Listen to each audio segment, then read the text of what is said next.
Before I start the show, please check the GoFundMe and FNRad's linktree on Instagram and help support Murray Siple's adaptive surfing movie. The FNRad Snowboard Podcast is presented by Flojoy Water. Burton sent me a brand new pair of socks last week. It sounds like such a small thing, but it really did make my old boots feel like new boots. I think boots are the most important part of my snowboard kit, and new Burton rulers arrived today. Check out Burton boots and socks at a Burton dealer near you, or check out burton.com. For listeners in the Lower Mainland, Burton recently opened a flagship store on West 4th in Vancouver, as well as a partner store in Banff with Unlimited. Visit your local Burton retailer. Bluebird Coffee Tuning and Rentals in Squamish, BC is the coolest new stop just 20 seconds off the Sea to Sky Highway on your way to Whistler. Drop in for the world's best cup of coffee, killer smoothies, and a true local vibe born out of 90s snowboard culture and music. They offer performance ski and snowboard tunes with state-of-the-art equipment. They've got premium rental fleets of Jones, Solomon, Libtech, and Burton, including Burton step-ons. And if you haven't gotten yourself one yet, Bluebird will even sell you a rad power bike. These bikes are so fun. For a blend of expert knowledge, convenience, and a lot of charm, stop in and say hi to Bluebird, the raddest mandatory new stop on your way to Whistler. Fix bindings are now guaranteed for life, and I'm stoked to report that Fix has discs for Burton's channel system. Riding fixes at Baldface Valhalla was the best last week. The new Block 7s really turn up the precision while keeping it simple. Please check out fixbindingco.com. Anon Optics make the world's best snowboarding goggles. I just received a brand new pair of M6s, and the entire experience was FNRad. From the case they come in to the magnetic face mask and the quick change lenses, I have to say, Anon's got me covered for Vancouver's variable snow conditions. Check out Anon's helmets, goggles, and MFI face masks at an Anon dealer near you or at anonoptics.com. Hey listeners, this one's for you. Upline Brewing is beer for snowboarders by longtime Pacific Northwest shredder and FNRad listener Carl Montoya, who started Upline so you can crack a cold one anytime. No buzz, no slowdown, just good vibes. Unlike most NA beers, these actually taste legit, and they're brewed with adaptogens for a mellow uplift. The Steezy Golden Lager and Crushin' IPA come in at just 25 and 50 calories and feature artwork from local legends like Quincy Quigg. Have one at lunch, grab another lap, hit the after party, and still wake up for first chair or the bank slalom podium. Drinking regular beers? Toss some Uplines into the lineup. The natural electrolytes help you stay hydrated and keep crushing. FNRad listeners score 15% off at uplinebrewing.com with code FNRAD, or set up a subscription, save more, and never run out. Upline Brewing, brewed to adapt, crafted to elevate. Support also comes from the Pro Standard. Ken Achenbach has done it again with the push-button quick release for step-on bindings. Get them at prostandard.com before they sell out. Pacific Border, Vancouver's premium snow skate and surf shop on West 4th Avenue. Check out pacificborder.com. And 1910, the collaborative artworks of Jamie Lynn and Scof, two friends on a creative journey together, bonded by their love of art, music, and snowboarding. Go to the number 9, teen10.com for their latest collection. We need to thank our friends at Mount Seymour, Grouse Mountain, and Cypress Mountain for their continued support of FNRad, as well as Essential Toothpaste Tabs. I love them. I use them. Go buy them today. Murray Siple is a snowboard movie maker from the early 90s Vancouver scene. His movies include Seasoned, The Burning, and Cascadia, which captured some of the most talented Canadian pro snowboarders of the era and brought up filmers for later projects like Treetop films. In 1996, Murray was paralyzed in a car accident, but he hasn't let that end his life in filmmaking and action sports, as you'll hear. Excited to bring you this conversation with the great Murray Siple.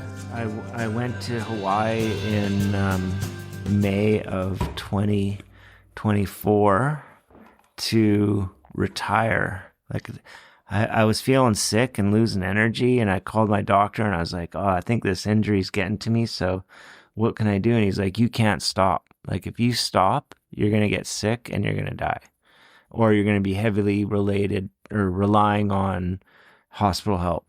So you need to keep moving. Don't stop what you're doing. So I was like, fuck, I think I gotta stop. So I went to Hawaii to like confront myself and say, you need to slow down and you need to quit traveling. You need to stop doing stuff and, you know, just start being an old man. And across the street from my hotel was an event going on. It was a surfing contest. And then I found out it was an adaptive surfing contest.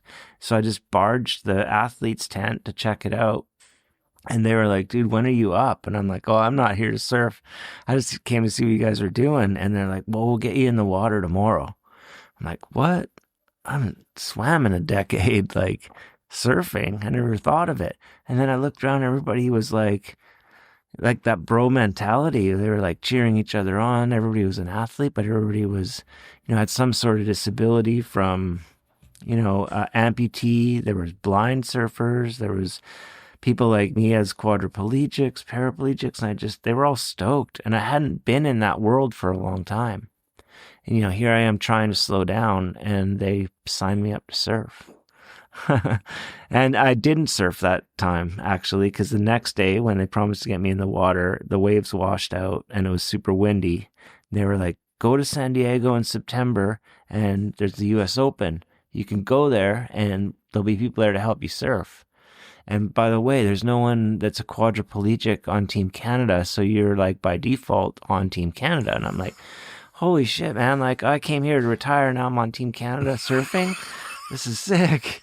So I came back home and started training, and my training was like stretching and watching YouTube videos, and got to California at the event, signed up, got a penny, was about to go in the water. I had a little team with me, and they were like, dude, we heard you've never surfed before. And I'm like, I haven't, but they said you guys would help me. And they're like, this is a pro contest, man. Like, if we let you in it, you're going to put people's lives at risk and your own. Like, we're not letting you in. And I'm like, fuck, I snowboarded. I used to make videos. I skated. I've watched all these YouTube videos. Let me in the water. And they're like, we're going to let you in because you're fucking so stoked on this. But the first sign of you struggling, we're pulling you from the contest. And they put me in the water, and I didn't YouTube about getting in the water. You're laying prone when they put you in, so you're getting all that white water in your mouth.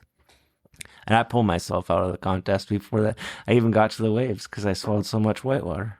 Wow. Anyways, that was the start. And then after that, I figured it out that team that I brought, they like, Murray, we can't even help you. You need surfers helping you. And some surfers came over and they're like, we found out you drove down here to surf for your first time in the US Open, and we're going to make you surf. So they got me out there. I caught my first wave. I have not stopped since. It's heroin. Like, I'm completely addicted.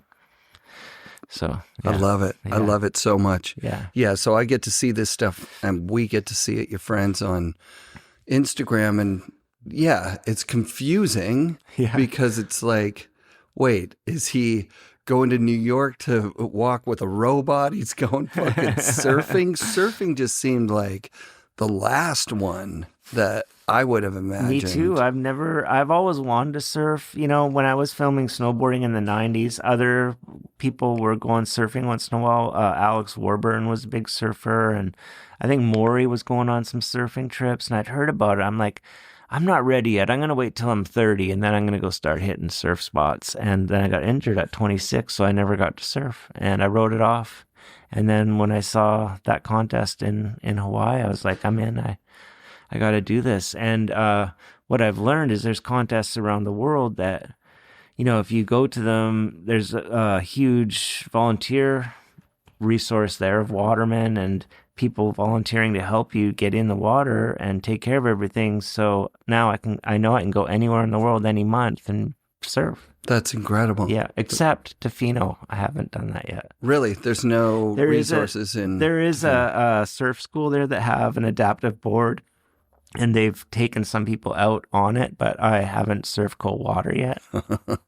So that's next. That's so amazing. I gotta do Tofino. But Yeah, absolutely. It's your home break, essentially. Yes, exactly. Yeah, that's amazing. Yeah, so then that opened so many doors. The reason I walked in the exoskeleton was because a fellow adaptive surfer has a podcast that he had me on, and he ran something in New York that was called like a walk in New York, where volunteers help push you around Manhattan. I don't know if any of you have been in Manhattan in a wheelchair, but it's a fucking shit show. There's potholes everywhere and it's nuts. It's not very accessible. So the opportunity to get pushed around New York, I was all in. And then at the bottom in the fine print, it said, and demo an exoskeleton.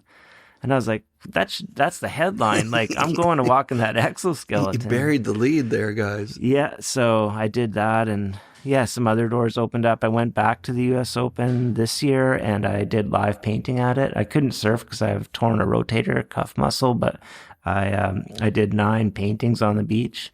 Not of surfing. I actually bought not used, but paintings that were at the thrift store and then just added to them. Sick. Did some kind of like street art kind of stuff to them live at the show. And everybody's like, what the fuck is this guy doing here? And then on day 4, when they were done, they're like, whoa, that's sick. We love these. So that was fun to be still part of the scene, which I miss that scene. I miss the skateboarding scene. I fell out of the skateboarding scene because, old man, not to mention 33 years since, not 33, it's 26 years since really being able-bodied and around skaters.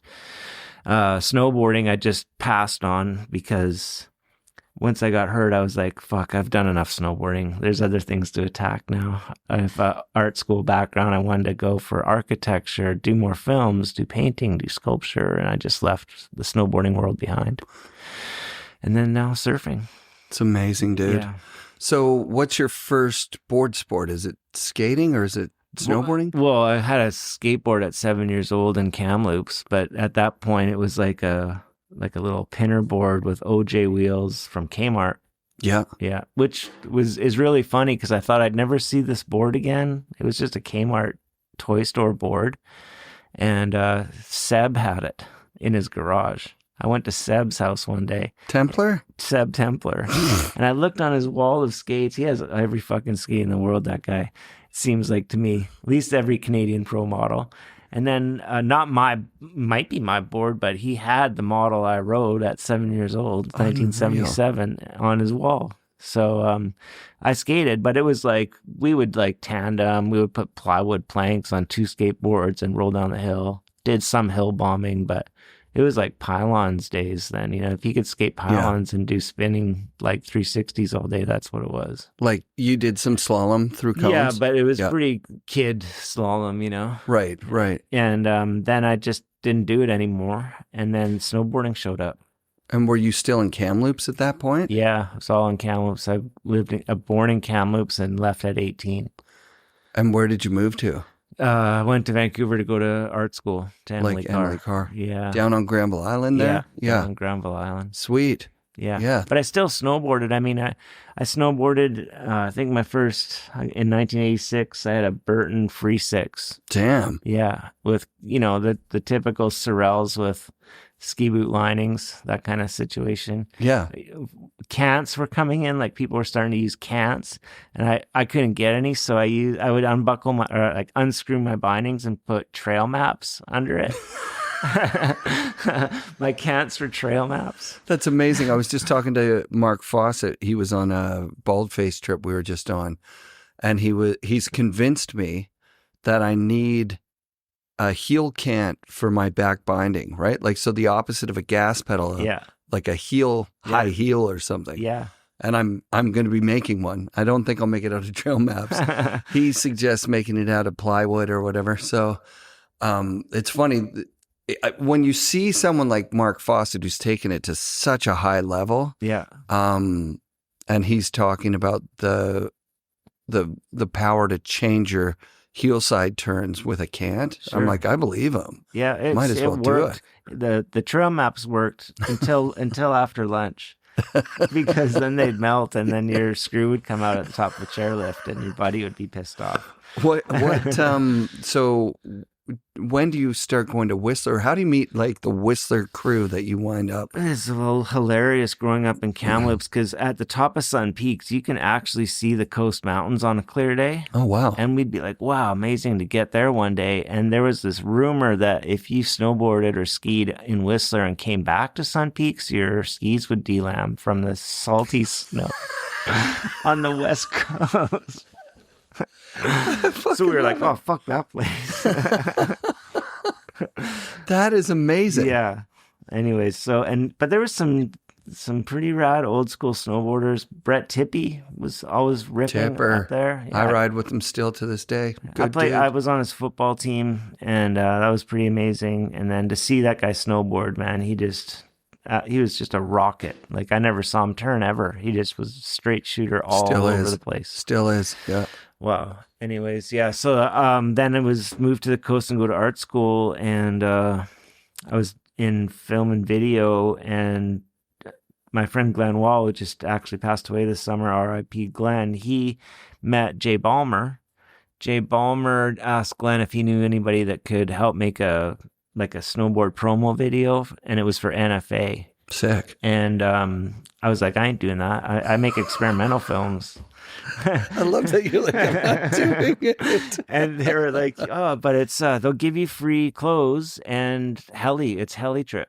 Oh my God. Like, oh, okay, I'll do it. And so I used the equipment from the school and filmed it. And when I got the footage back and showed those people that I filmed that day, who was Ballmer, Glenn Wall, a couple other randoms, some like Calgary low-level pros, I can't remember who it was. They were yelling. They were like so stoked on the footage. They're smoking joints, drinking beers, partying, wanting to watch it again. And I was like, fuck, at art school, they just grind you down and ask like, were you abused? That's why there's an arm on the left side of the shot. And I'm just like, whoa, this is way different than art school. I'm leaving art school. I'm going to make snowboard films. And that was that. Yeah. So the art school film was... What was it called? Oh, Spun.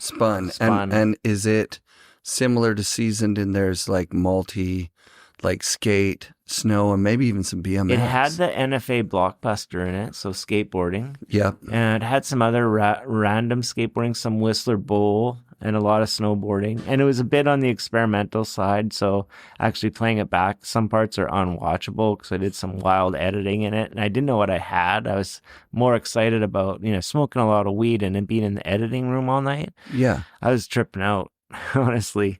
So I didn't know that I had some pretty quality shots, and I cut them up wrong. Mm. But I had Scott Arkwell do the music, and... that started a great music relationship for the rest of my snowboard videos. That's DJ Vinyl Richie. Vinyl Richie. Yeah. And his name back then was Spun K. Spun K. And so the video was called Spun, and then he became Vinyl Richie, and I made 5 more videos after that. Yeah, so Seasoned is the first one on my radar. As a shop guy, Rob Dow, Roberta, and Devin are on the shop team at Boardroom.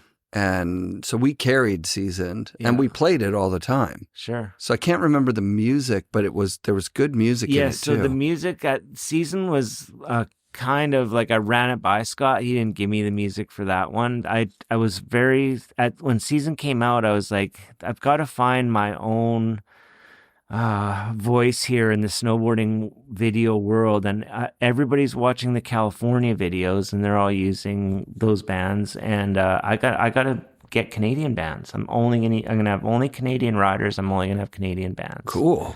So it was like obscure Canadian bands, Spark Marker, and I can't even remember. Propagandy, I think. Yeah, maybe. Propagandy. Yeah, dope. So it was all local boys all the way through. Yeah, and there was, I think, Slam City Jam started at Plaza of Nations. Maybe it was like after the NFA Blockbuster. Were they affiliated in some way? No, they weren't. It was Jay Ballmer, though, Jay right? Ballmer. Jay Ballmer starts Slam City Jam, Plaza of Nations, Vert Ramp, retail, and like vendor exhibits, which was cool. Live music, which was cool. It was really forward thinking. Yeah. And it a lot of footage made it into the video, and then really good snowboard footage. You guys started doing road trips specifically to film for that project, right? That's right. Yeah. That's right. Yeah. And It all happened really fast because there wasn't a lot of filmers at that time. So I was able to really quickly get sponsorships and get a crew of riders together real this is quick. pre-Treetop. It was pre-Treetop. Well, Brad McGregor, who was Treetop, started filming for me because I heard he had a high camera and was filmed for you first. Oh yeah. Damn, Yeah. man. Really? I mean, we bonded. He was an excellent filmer at an early start. He just had like a Christmas present high 8 camera. Sick. But he was filming some good shit, and I heard about it and I was like, can I license your tapes and will you film for me? And we started working together. I think that he felt like he got burned a little bit during that time. Maybe not by you, but just by the industry generally speaking. Well, it was pretty tough. There was not a lot of money floating around for filmers. The filmers were the last person to get paid. Yeah. Yeah. It was like down to like you'd get $100 a minute if in like $100 a minute that made it in the video. Right. That's what your rate was. Right. And so a lot of people are getting 5-second shots. Yeah. You there get was no money 10 in it. 5-second shots, you get $100. Yeah. And, you know, nuts. it's deceiving. You know, you look at magazines, you look at pros, there's a lot of bullshit, right? Like you think people are making money, but they're not. And I never made much money. I just got my trips paid for. And often I ate it. Like I spent more than I was getting. So it looked like, Murray's doing really well, but I suffered. Sure. Yeah, of It course. never was great. I mean, I went on the trips. I mean, one time I had this producer and I came back and I was like, dude, you need to pay me more. I'm like giving my life for this shit. And he's like, what do you mean? You're going on trips. You should be having, you're only a 25-year-old guy. We're not paying you. You're having a great time. That's the ski industry, snowboard industry in a nutshell, right? And then there's Brad who's below me and I'm like, I got to tell him that. Bummer. I'm like, can't pay you. I'm not getting paid. Yeah. So...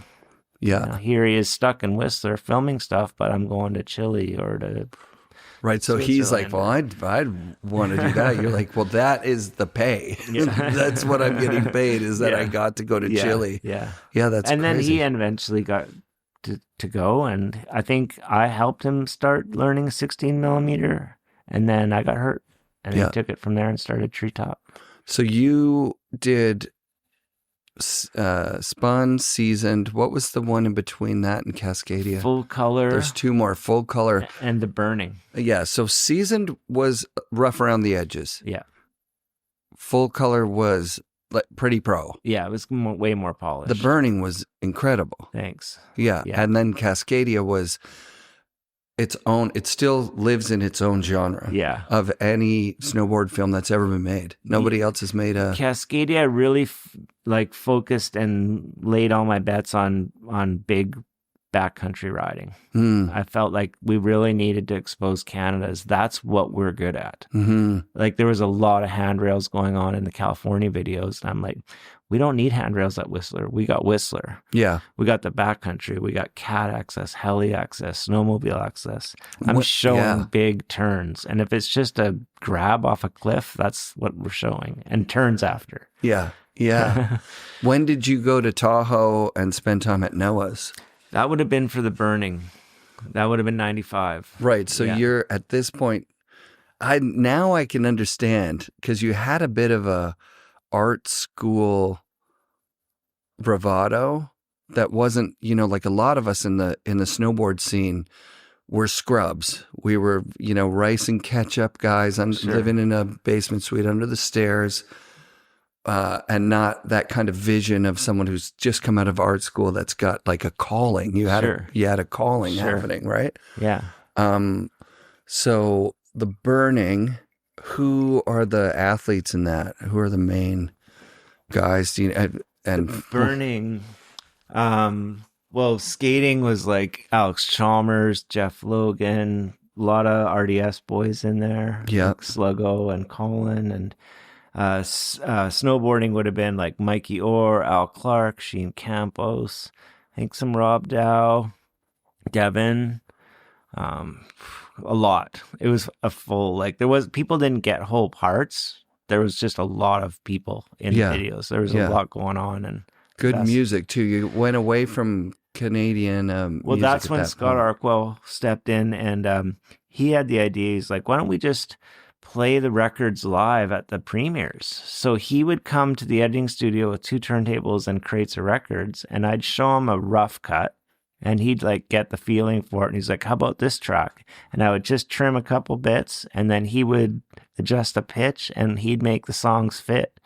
So when we played the video at a premiere, he DJ'd live. I remember so the soundtrack was live. It's incredible. Where was the live on vinyl? Yeah. Where was the Burning premiere? At the Starfish Room. Starfish Room. Yeah. Amazing. Yeah. Such a time. Yeah.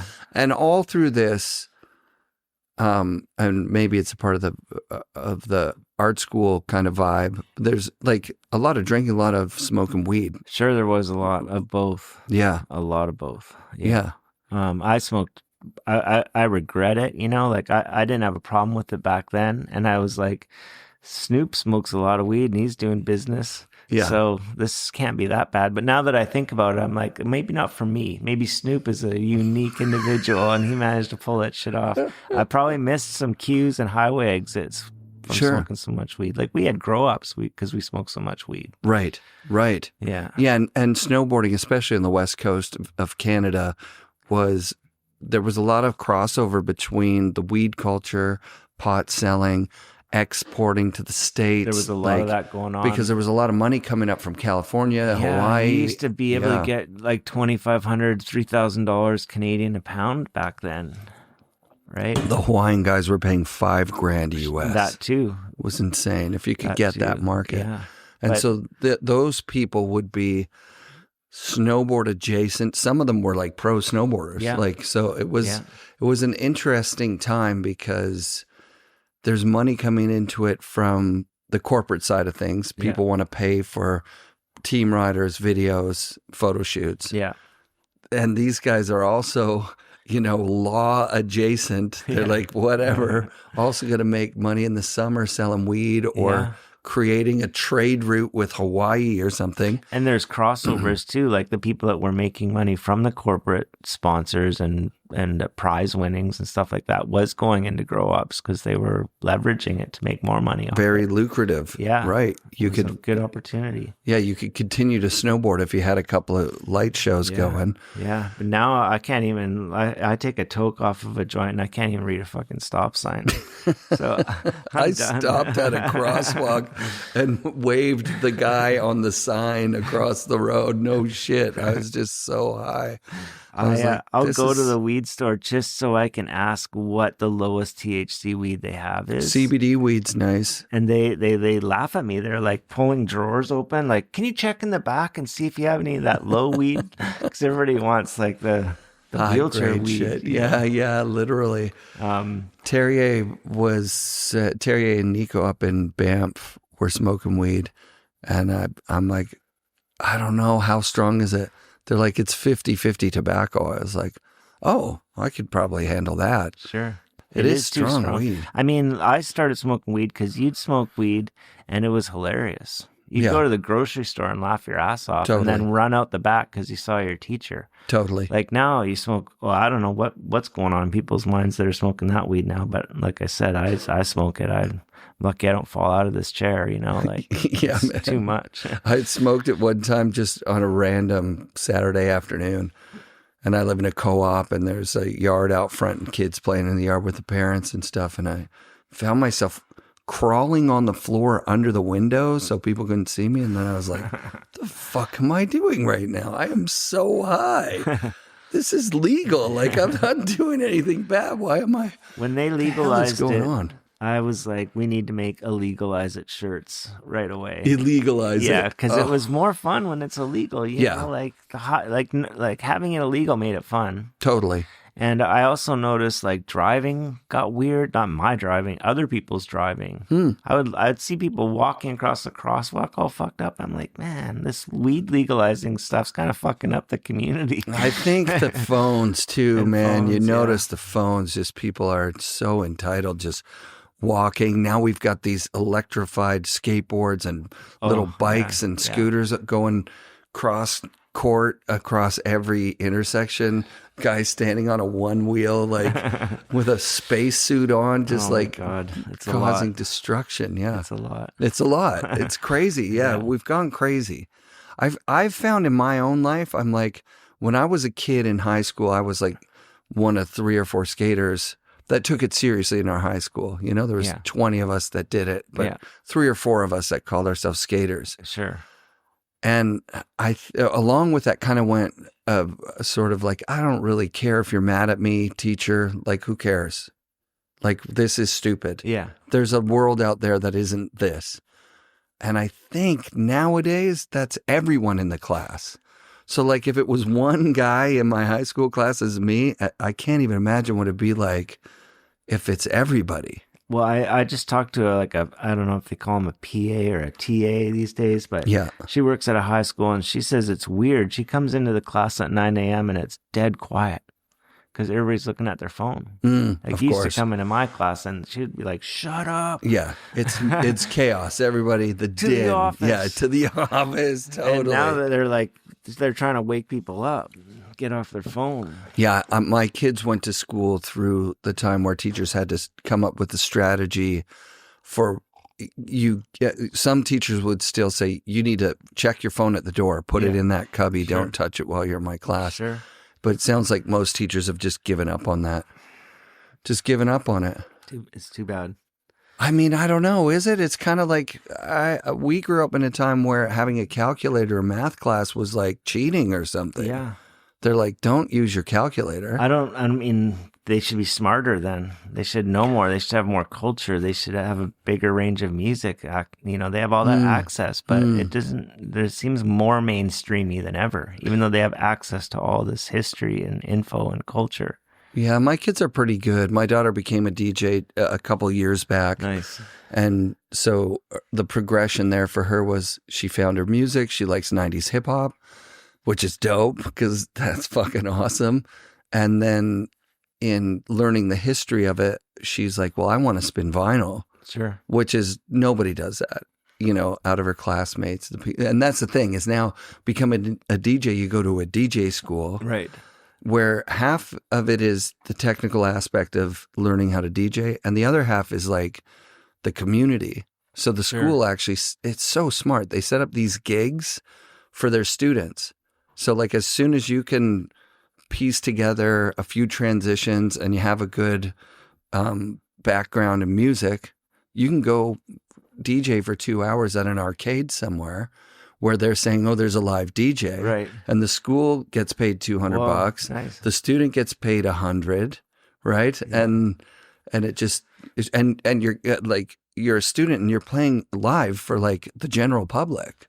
It's pretty cool. That is really good. Yeah, it's really smart. Shout out Table Tutors. When I have younger guests over, I'm not a DJ, but I have a vinyl setup and a record collection. I'm always like, put on a record. And like, you see them kind of wipe their hands on their pants and be like, what do I do? Like, just approaching the amplifier to try and turn it on is interesting to watch, you know? Oh, yeah, Scott Arkwell told me that he plays a lot of 45s and kids come up to him and are like, what are those weird CDs you're playing? Yeah, of course. Yeah, Scott's still doing, like he DJ'd for the West Beach opening. He DJ'd at Snowboarding is So Much Fun, the Pacific Border event they do every year to kick off the season. Yeah. He's still a big part of the snowboard community. He really is. Like everybody loves Scott. Like he's our celebrity DJ guy. Yeah. And a good part of that is because of his affiliation with your videos back in the day and all those connections from... Well, I was really lucky because I think after I made the Spun video, the first art school snowboard video that I made in like 92 or 3, I was like, I need someone else to do my music. You know, I'm just like picking what I think is cool, but I need someone good. And I went to, it was a Whistler, it was a West Beach contest, and Scott was DJing at it. And I'm like, fuck, I should get that guy to pick my music. And so I met him at the bottom of the Whistler chairlift gondola. I forget what that gondola is called. And heading towards the Longhorn, I see Scott with a Crater Records on a longboard with his amp and turntables and mixing board or whatever. And I'm like, he's pushing it through like wet snow, you know? And I'm like, dude, can you help me with my music? And he's like, come to the bar tonight. I'll show you what DJing's about, and we can go from there. And I went to the DJ booth, and I hadn't seen DJing before. I was amazed 2 records can like be turned into music like that. But not only that, he's like, watch this. I'll make people get drinks. And then I'll fill the dance floor. And I'm like, wow, you're controlling the crowd. I didn't really realize. I thought you were just playing hits. Yeah, isn't that awesome? Yeah. That's awesome. Yeah. And so I knew that he could help my videos because he had like that control and knowledge. What a wonderful connection there. Yeah, when I went to the DJ school with my daughter, they throw events. And I was talking with one of the guys that runs it. I was like, I always thought DJing was mostly about the drugs. Like that was my take on it, was like, isn't it EDM music and some guy on ecstasy and also selling ecstasy? Isn't that the business model? The bar he made me go watch him out was the Savage Beagle. I forgot the name. And he was like, yeah, Wednesday's locals night. I hate it. I'm like, why do you hate it? He's like, because Nix and those guys keep trying to get me to play Wu-Tang. The whole time. Yeah. Oh, that's amazing. Yeah. That's so fun, dude. Yeah. What a time. Yeah, so it was... Yeah, okay. Getting to Cascadia, what was the idea behind it? Cascadia, I felt like it was like 96, and it was when snowboarding was just turning the corner of becoming more mainstream. Mm-hmm. It felt like half the people on the resorts were snowboarding. Mm-hmm. Where it was when I started in 86, you could tell who was snowboarding by their jacket. You know, like, oh, here comes Buddy. You know, because there'd only be 4 of us on the whole hill. So you'd know. But then when it got to that 50% mark, I'm like, I don't know, man. It's going to eat itself and it's going to become stupid now.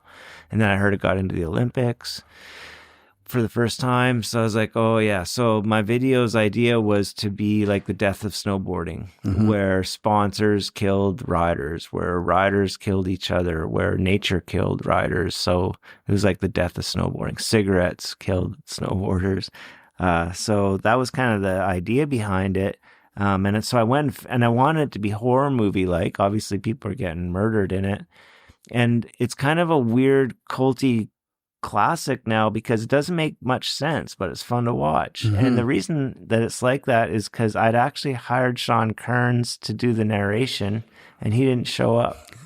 And we had a 1-day window before it had to go and get, you know, printed duped on and everything. Duped. Yeah. Thanks. I forgot that word, duped. But I got duped by Kearns, and he didn't show up. So that video got released without narration, and it's just what it is now. Were you like close friends with him? I mean, I wouldn't say close friends, but we were in the same community. I mean, we both had places in the Vale, or he seemed to be in the Vale a lot. And, you know, one of those fighting videos was in my, you know, Fight Your Friends night was actually in one of the apartments I rented at the Vale. Oh, wow. I came home to enormous amount of broken everything.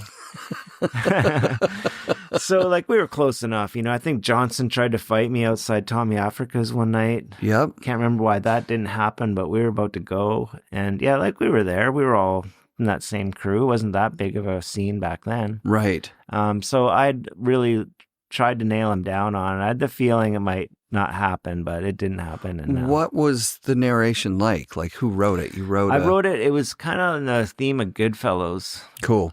I was really into that movie, and I wanted Kearns to kind of describe like how it was growing up and becoming a snowboarder, and then it got so big it was chaos. That makes sense. Yeah. And there was a lot of ad-libbing planned. I had an outline, and then, you know, it's Kearns. You let that guy go, and he wasn't able to do it. Yeah. But I like your suggestion, Eric, that we should bring that back and get him to do the narration finally. I was thinking about it on the way here, and I'm thinking Cascadia turned out so well. Like, it was a part of the vibe of it was shocking. And it was shocking in a couple of ways. Like this, it had a through line, but it was like, why? You know, there was like a lot of why around there were some rules, like it was all 16 millimeter. Mm-hmm. So that was one of the rules. And it was Rick McCrank's first part in a video. So there's that. He's the only skater in it, I think. No, there's a Slam City Jam bit. Yeah. But he has his own section. And yeah, it was mostly big tricks, big backcountry stuff. We tried to keep it like, don't use chairlifts in this video. Sick. So that's how it stuck to its guns, and it turned out to be what it is. Yeah. I've already reached out to Kearns. If he does the narration for it would be sick to do. Would be. What year did it come out? 96? 96. So if we did a 2026 30-year anniversary. That would be amazing. And we do a premiere up in Squamish at Bluebird. Yeah. It holds 50 to 70 people standing. You could fill that so easy. That would be really fun to do. It'd just be a fun community event to have. Scott did the music too, so you could have him doing it live again. That would be so incredible. Yeah.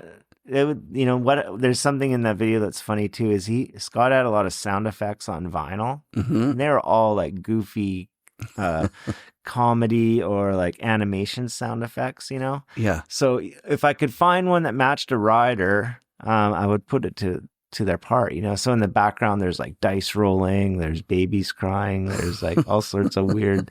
So there's like some hidden, like, Easter eggs in there sound wise. I fucking love it, dude. Yeah, so fun.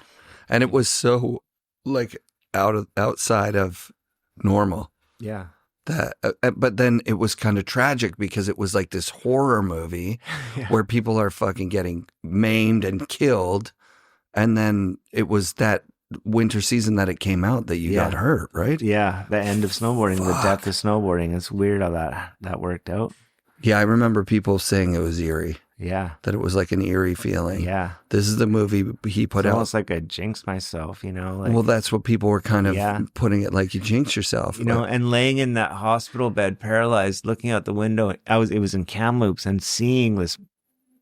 It was November and it was dumping. I think that was the biggest snowfall in over a decade that season I missed. That was a hard one to watch happen. I can't even imagine, dude. But, pulled out of that pretty quickly. So what happens, like how do you get in the accident? How do you get in the situation that, like from what I've heard, you're in a car with a drunk driver. Mm-hmm.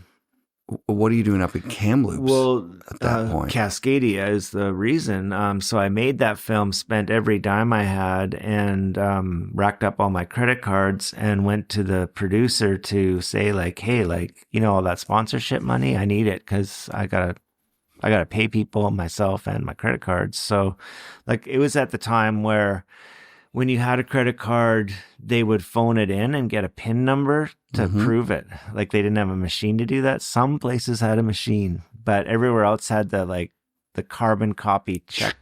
Yeah. So I was eating at places that had carbon copy checkers, because they weren't phoning it in. Right. So they didn't know I was over my limit. It was that bad. And then it was down to like 2 restaurants left that had the carbon copy checker. Wow. So when he said that he had invested the money and there wasn't any left because the investment didn't work out, would have to get new sponsors and make another movie to get paid. I was like, dude, I'm done. Like I gotta leave. Like I don't have any money for rent. Like I gotta leaving Whistler. Yeah, and I had a trailer at the time. I bought a trailer. I was living in Southside, and I was like, I gotta fucking drive this up to Kamloops to my parents' driveway and like figure out how I'm going to approach going forward. So I went up there for a month and was like, quit weed, was training at the gym, was trying to figure out how could I come back with no money. And, because it was October. It's like too late to go after sponsors, and you have to wait till the next year. Anyways, my sister came home with 2 twin babies, and it was Thanksgiving, and I went through the dinner with them, but these babies were crying, and like, no offense to those babies who are my nieces and nephews and almost 30-year-olds now, Kim and Jack, but you didn't know you were crying. But I was stressed, so I left, and I went to the pub. And the pub in Kamloops on Thanksgiving traditionally is when all the university buddies came back, and you get to hang out. There was nobody there, and the only people there were these 3 kind of sketchy women. I don't know what their occupation was, but they were high and drunk, and it was like 8 p.m. And I had a Crown Royal and Coke, and I left it on the table going, I'm not hanging out with you. And I left the bar, and it was only 8. It was still light outside, and I got out, and Simon Davis pulled up in his new black fucking Mitsubishi all-wheel drive with a coffee can exhaust and a, I don't know, big stereo in it. And I'm like, fuck this guy. But he's probably going to want to smoke a joint. So at least I'll be able to do something tonight. So I sat in his car.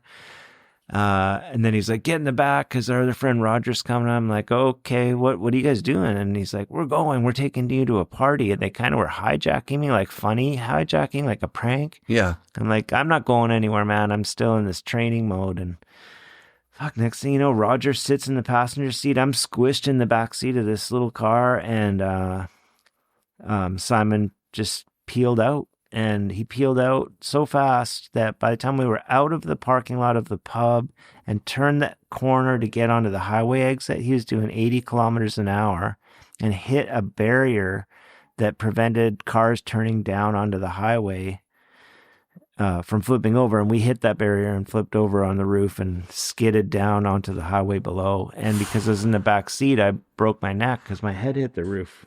Oh, God. And I remember being paralyzed and being out the back window with like glass on me. And they both were out of the car coughing, and some Southern rap music was on the stereo. And I remember the CD came out of the CD player when we hit the barrier, like it ejected and it went silent and we crashed. And like water or gas is dripping on my chest. And I'm thinking of like that helicopter accident with Schwarty that everybody got burned and some people died. And I'm like, fuck, is this my turn? Like, I'm going to burn here on the Trans-Canada Highway tonight? And someone came down, this girl came down from the bar and pulled me out by my hoodie. And the ambulance showed up. And they started like asking me to move my legs, and I could. And they're like, raise your arm, and I could. And they're like, squeeze my finger, and I did. And they're like, oh, dude, you're lucky. You must have just really hit your head hard, but you're gonna be fine. So I get to the hospital in Kamloops, and there's 3 drunk driving accidents in there. And so it was really busy. All the staff was taken up, so they called in a doctor. Took a while, and I'm complaining. I'm like, my neck broke. I saw this blue spark, like it, and my body's tingling. Like I got an erection. Like I learned in first aid that if you hurt your spinal cord, males get an erection. They're like, no, the ambulance people said you're fine. Like, quit being a wimp. What? Yeah, quit being a wimp. Anyways, so the doctor finally comes, sends me to radiology, takes an X-ray. It's blurry, so they put me back in radiology. You know, you're not supposed to move a person with a potential spinal cord injury. Here they are moving me around. Get back. They're like, we looked at the X-ray, and you don't have a broken neck, so we're going to take the collar off and let you go home. We're busy. And I'm like, no, dude. And they took the collar off, and it cracked so loud that the emergency room heard it and came rushing over. And I another blue spark, and that blue spark was like, all the athletic things I've ever learned in my life left my body at that moment. And I was like, what the fuck? Like, my mom came in and was like just freaking out. And my mom doesn't freak out. She's a very mellow, nice lady. She got kicked out of ER. And then nothing happened. They left me. They shut the curtain. And I was like, what the fuck is this? Like, so another doctor shows up, holding the X-ray going, you broke your neck. The same X-ray. They didn't do X-ray. Another X-ray. Buddy circled C1 to 5, and I was a C6 and 7 subluxation, like one vertebrae slipped over the other and pinched the spinal cord. And since he circled 1 to 5, he dismissed it, even though on the X-ray you could see the break. So they were like, we sent him home. He fucked up. You're paralyzed. We're going to put you in surgery and secure your neck, but you're got to prepare yourself. You're not going to walk anymore, and you might not ever. Oof. Yeah. And I'm like, well, what the hell? I just got in a guy's car. Like I didn't get in a drunk driver's car. I got in my friend's car. I didn't know he was wasted. He'd been partying for 24 hours, you know? Oh no. I didn't know. And then all this happened. And, so that doctor killed himself after, because, you know, I grew up in Kamloops. I had a big community there. I played on the football team. I was a quarterback. And he got yelled at everywhere in town. And he got someone else hurt earlier. I think he He did had a malpractice suit against him already. I think he had a drug and alcohol issue. His nickname was the Party Doctor, so I guess he did. And, you know, the fact that he killed himself doesn't help my case, but I guess he helped himself, you know. And yeah, so they were like, oh, okay, so you're going to hang out in Kamloops for 6 months waiting to get into rehab, and then you have 1 to 2 years to find out if any of your body comes back, and you'll be good to go. And I'm like, 1 to 2 years. Yeah, I couldn't eat a muffin. Like, I couldn't do anything with my hands. I didn't know how they would work. Yeah, so it was kind of... A lot of anger there, No, it was more like, let's go, like, let's move, like, get me to a place that knows how to deal with spinal cord injuries right now. Like, I'll go to Spain, I'll go to China, I'll go to Bangkok, just get me out of Kamloops. You guys don't know what you're doing. You also hurt me. Yes. So I want out of this fucking place. Get the fuck out of here. So... I did finally get through a lot of pushing. I got to GF Strong in Vancouver and started to put together. But Eric, I never spiraled. I never once was depressed about it. I wanted to use every ounce of energy I can to get better and to learn how to work with the body that I have and move forward.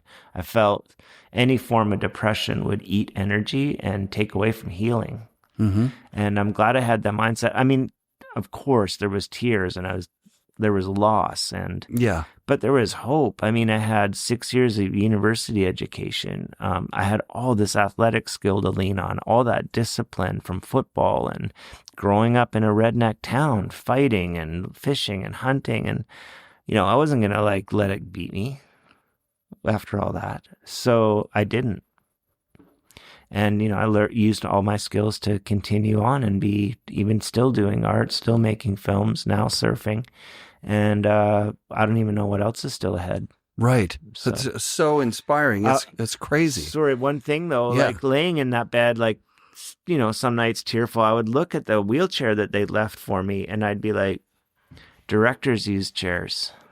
I could still fucking direct movies. Like, amazing. I don't need to... Like, okay, I'm not going to snowboard anymore. And I guess I could go sit skiing, but I looked at it at a different way. Like, how could I still be an artist? And that was still there.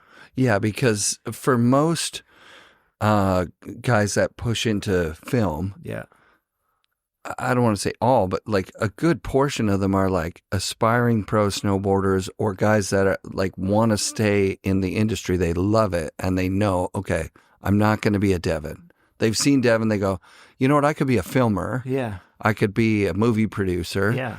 And so they go in that way. You came into it from like, I want to make movies. Yeah. So that was already there before the whole thing. Yeah. So when does Cards of Darkness happen? Well, I didn't just want to make movies. I kind of bred myself accidentally to follow people that were after it. It started with like going to small amusement parks. It started with going to rodeos with my dad, like just seeing that there was people that used their physical body to almost be rock stars. You know, they were celebrities in sports that were obscure sports. So and then they had like these open doors because of it, you know, like they had the girls, they had the money, they had the free clothes. And I saw it like in the 70s. We had this thing called Spoolmac Days. It was like a festival in Kamloops where they had like rides and rodeos and horse races.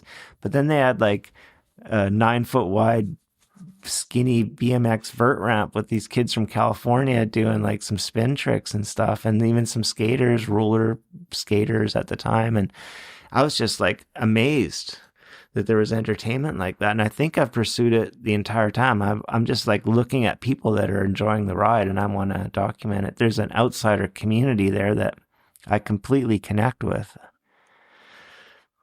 So I'm still after it. Yeah. Yeah. Yeah. And so that led to Cards of Darkness. So I moved to North Van and built a house that was wheelchair accessible up by Grouse Mountain, so it's like 200 meters above sea level, and I wake up one morning to clinking glass, and I'm like, it's so quiet up here. Why am I hearing clinking glass? And I put it together that someone was going through my recycling bin. So I get up and I look out the window, and down the street, there's Big Al going through people's recycling bins. He's got a shopping cart. And I started thinking about it. I'm like, how did he get that cart up here? Like, that's a long haul. Like downtown, I could see someone going a distance with a cart, but he pushed uphill. Amazing. So I'm like, I'm going to go to the recycle depot, find that guy, and ask if I can make a film about him collecting bottles in a, more affluent neighborhood, because the contrast to me is amazing. And I asked someone to come film me, this guy, Peter Blue. I'm like, I need someone to run a camera, so can you do it? And he's like, you mean the guys that ride shopping carts? Because at that point, I hadn't put that together. You didn't He got know. the cart up there, but he rode it down. Yeah. And when Peter said that, I was like, what? They ride the carts? And then I started thinking it through, and I'm like, recycling, homelessness, alcoholism, disability, ex-snowboard, skateboard filmmaker, like all the boxes are getting checked here for a very unique documentary.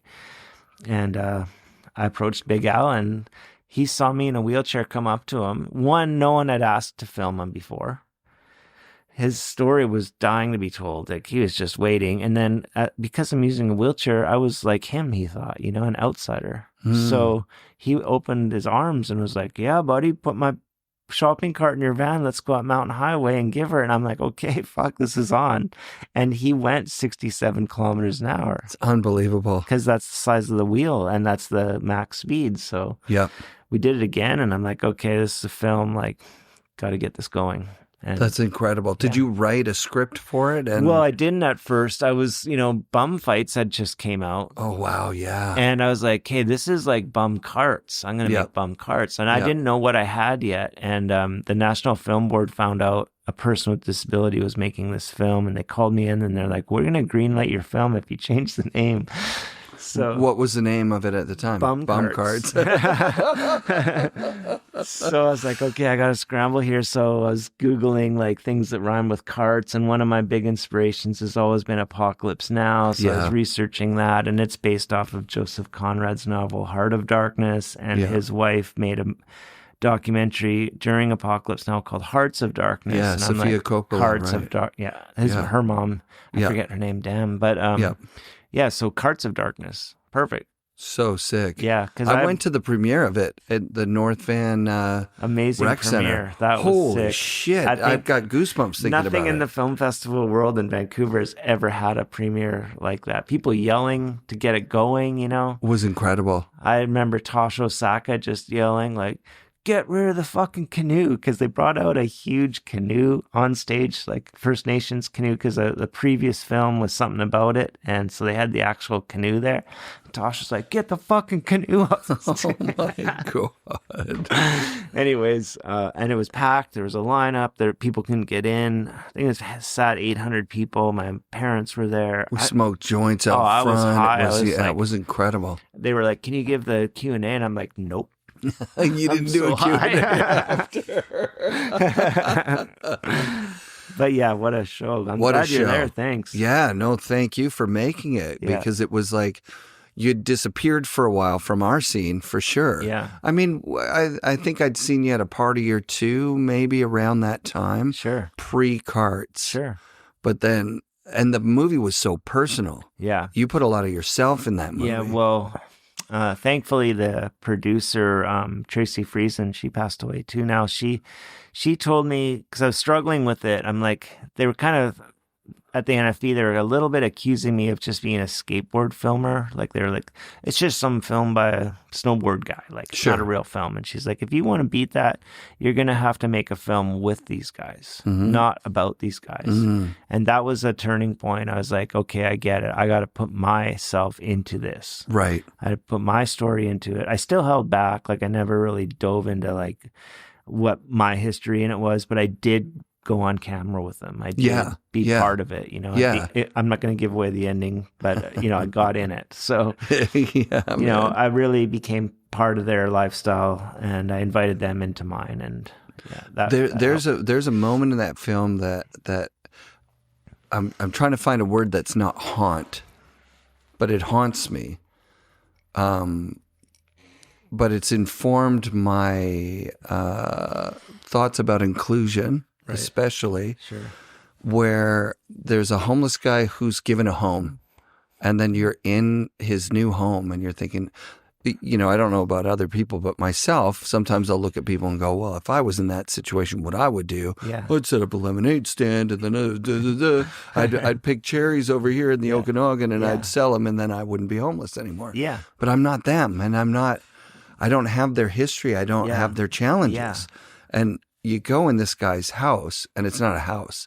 He's lying on the floor of an apartment that somebody else has arranged for him, that you guys have gotten together and this is like, here's the support, but you've taken him out of his community and you see it. You're just like, wait, he's better off in the bush. Well, he was number one, he was too far from the liquor store.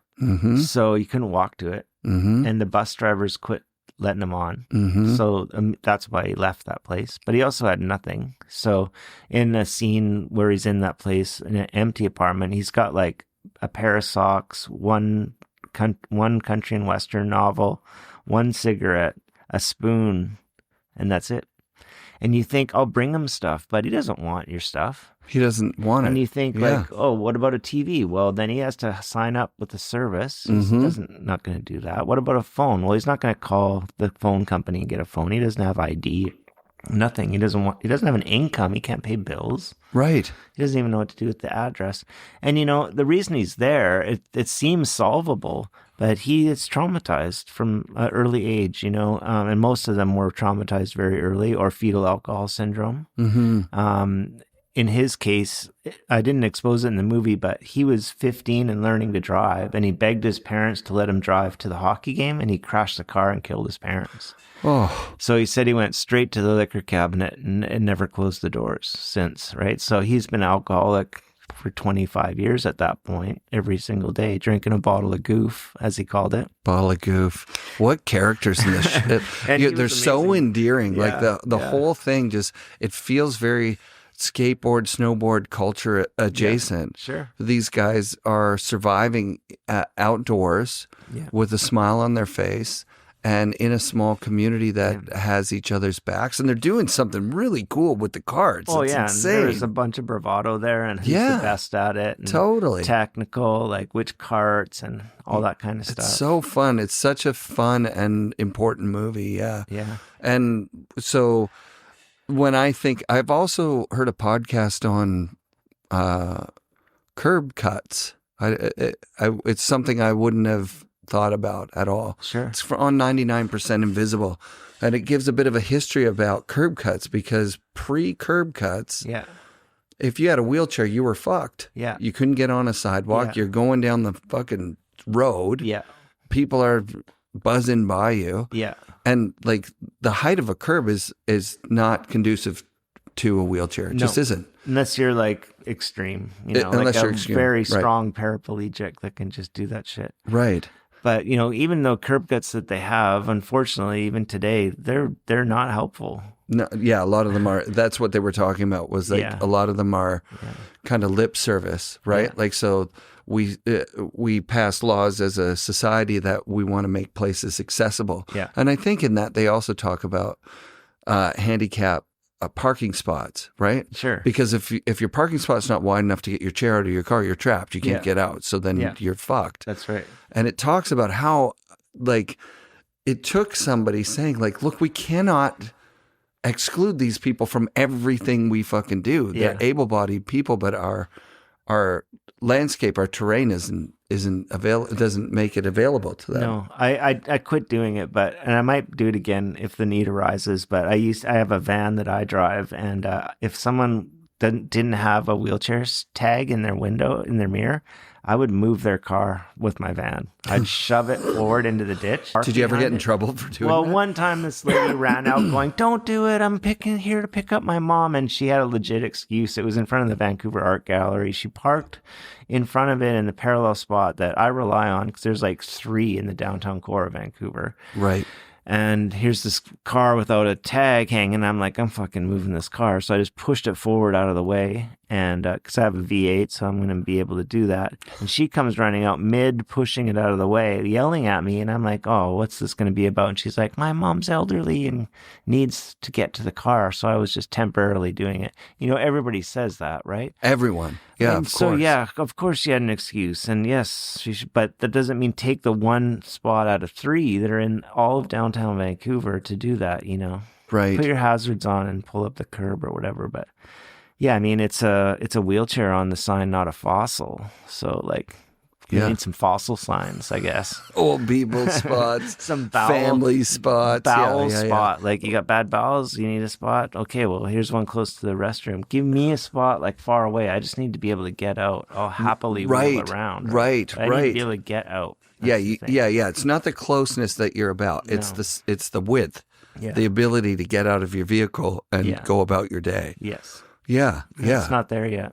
Yeah, and it went into businesses and restaurants and spacing, like the spacing in your house. Yeah. Like I'm like, if anyone wants to know what the spacing needs to be, just go into your house, look at this spacing. Yeah. Because even the boardroom, right? Like we're putting racks really close together. Well, I build my stuff so it's wheelchair plus a person. Yeah, that's perfect. my space. So you could wheel past a person. No, yeah. If they were in your house and with me, walking with me. Yep. Like they don't have to be like, oh, it's narrow, I'll let him go ahead or whatever. It's exactly. Just like room and I know, you know, all accessibility is an expense. So, but you know, it's time to like. What does that mean? Explain what that means. All accessibility is an expense. If you have to retrofit, you're going to be doing a renovation for it. It should be built right from the first place. And being heard in 1996, having listened to them tell me in 96, wait 1 or 2 years for me to get my body back if I'm going to. And now it's been 26 years and I'm still like arguing and pointing out curb cuts are wrong. Same with inclusivity. Like you go to a hockey game and you get 2 choices to sit, you know, the other 30,000 people can sit whatever they want. Why can't I sit wherever I want? You know, I know that's a cost. They're not going to put wheelchair spots throughout the arena, but I've been to arenas that did. So why are we cast to the side? Like I get the word disabled, but I'm injured.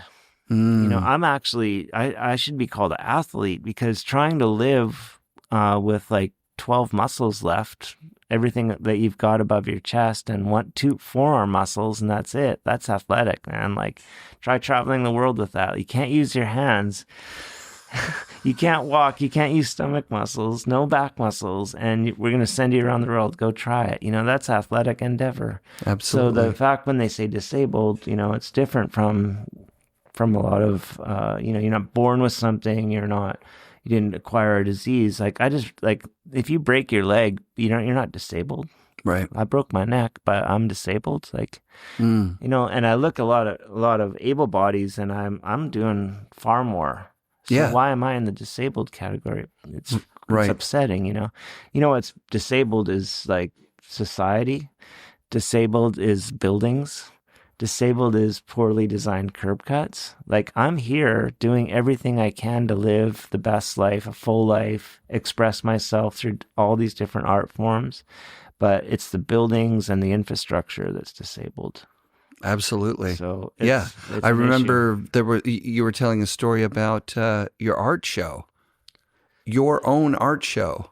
You couldn't get into your art show. Yeah. That's like, so there, was it a showcase on an injured artist and they did that, or are they trying to be like, look, we it doesn't matter about your status. Your art holds itself on its own, but nobody thought like, oh, actually he can't even get into the fucking space. It's a local gallery here that on Salt Spring Island called the Man Hall. It's a 1908 building and they did build a wheelchair ramp, but it's 2 different rises and the ramp's broken in parts. It has tree roots on it and it's sketchy. And if I put one of the members of the board in a wheelchair at the top of that and sent them down, they're going to the hospital.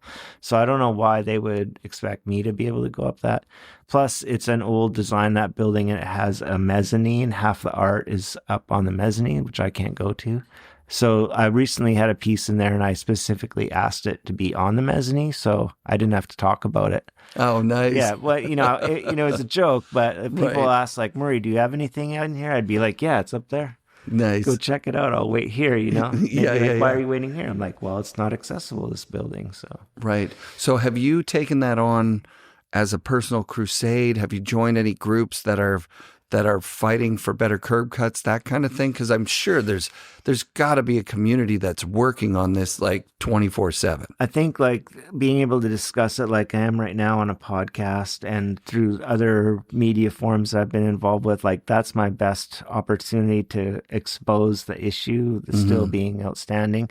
I would love to actually guerrilla attack some spots and fix them myself with a group of friends. That's a great idea. So that there's that, but I'm overbooked. So my goal is to like try and speak against ableism. Sure. I mean, that is the biggest issue right now, is that people want you to be better, or can't you wait to walk again? I'm like, I mean, I just need more help doing what I'm doing. I'm already able. Like, I just need more assistance. I need funding. I need beach mats and shit. Like, can't get to any beaches here. Like, this New Year's, counselor in White Rock finally got them to put a beach mat so she could go in the polar bear swim on New Year's Day. Yeah, right? Yeah. But that's 2026. We're in 2026. I mean, exactly. I've been to other countries in 1997 that were already accessible. Why is it so behind here? You know, it comes down to an expense. It comes down to it's easier to push us into a corner, give us these labels.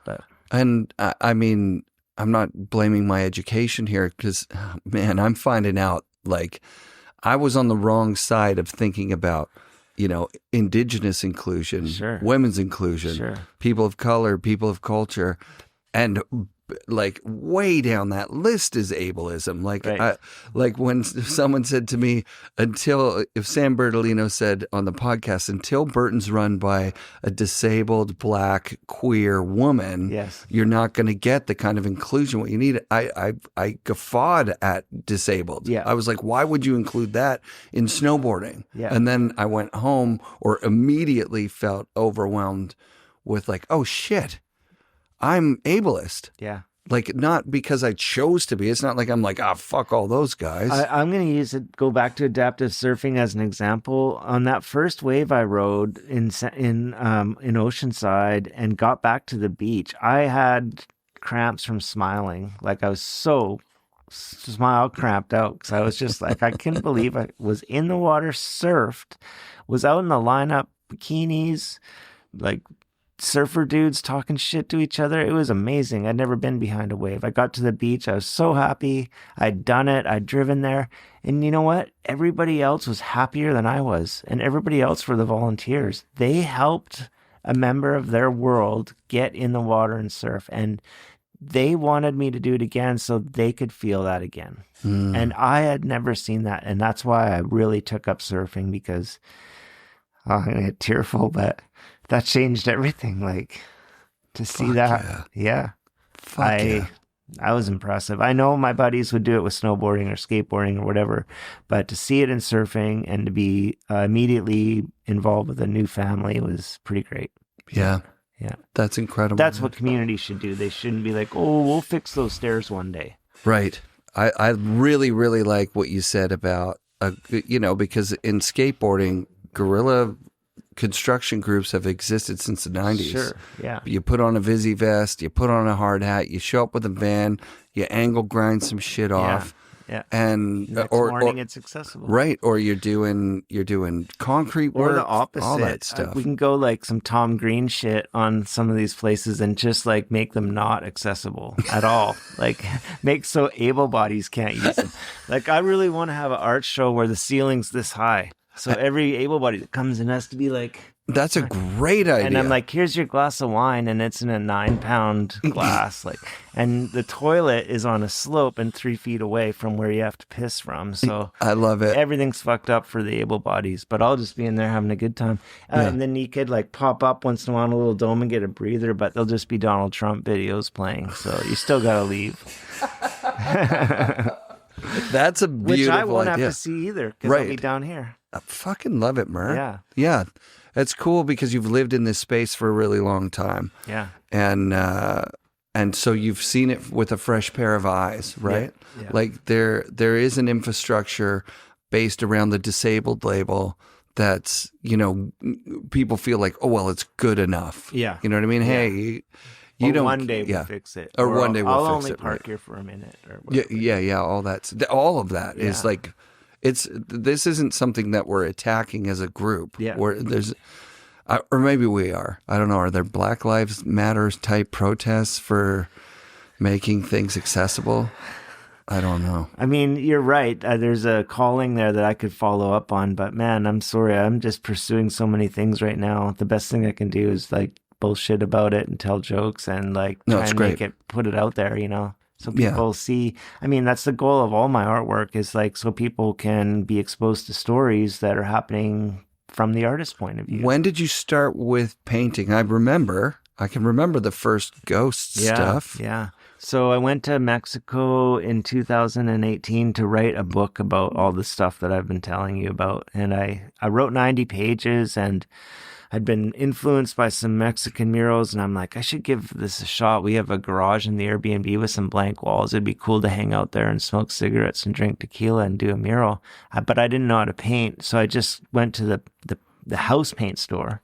And they only had primary colors, which was amazing. So I just bought all these primary colors and some painter's brushes, not art brushes, and went at it. And Instagram told me, like, actually it was Adrian McInnes said, you need to get on canvas. So I looked around. I'm like, fuck, I'm in this little town outside of Sayulita. There's no art store here. But I noticed election signs on the walls everywhere that were framed digital printed canvas of the politicians. So I hired homeless people, Carts of Darkness style, to go around and steal them for me with a bounty on them. And they stopped bringing them to me. I'm like, dudes, why were you? I was paying you. What's up? You only brought me like 20. I need more. And they're like, the cartel's mad. And I'm like, oh, fuck. That means these politicians are the cartel. Like, they're leaving those signs up so they know which cartel they want running the town. Oh. That was their gang sign. Oh, wow. Yeah. And I'm like, fuck, I got 20 of them in my garage right now. You're going to get killed. So I started painting them all black. And the process of painting them black immediately felt conceptual in the way that, like, I was, I'm making these my own. And I'm starting with black, which is the opposite of a typical painter would start with a white canvas. And I'm like, I'm already into this painting. I know what's going to come out of it because I can see in this black paint, like the bit of the politician behind there, the embossed words that are on the digital print of the canvas. And I'm starting to form my ideas. I could hear fireworks outside. I can hear a fiesta going on, music. I could just imagine what's going on. Bulls are outside, and those all became the elements of my paintings, using black, using house paint, and what was going on in Mexico around me. There's that Virgin Mary. The Virgin Mary thing. Well, at that point, I was homesick because I'm like, I miss my like skate buddies. I'd been meeting people in Mexico. It was great, but nobody knew who I was. Like, nobody connected with me. I'm like, and I see this Virgin Mary figure everywhere, actually Virgin of Guadalupe. Mm-hmm. And I'm like, if I take her out, it's a hoodie, which all my friends wear. So I can like put hoodies on all these characters. I won't have to draw faces or paint hands, which are difficult. I could just tell stories through this ghost figure, this hoodie figure, and that became a thing. I'm now slowly moving away from it, but because I want to do more actual figures and draw faces and hands. Wow. But so that was like a big learning. I came back a painter. I went down to be a writer, and I came back a painter. I got a solo show. It was a Emily Carr alumni show at the Bank of Montreal, and I got grants after that and won a Salt Spring National Art Prize entry and was stoked on that and ended up moving to Salt Spring and been painting since. Amazing. Yeah. Yeah, I remember at the West Beach kickoff, I saw the painting and I recognized your signature on it. Plus, there were some elements that I recognized, but it was not a normal. No, it was the next Murray evolution. Siple. Yeah, it was something completely different. And it was great to get to this different stage because I was painting my own history. It wasn't reference material that I'd sourced images from. It was like, oh, I'm putting nicks in this one.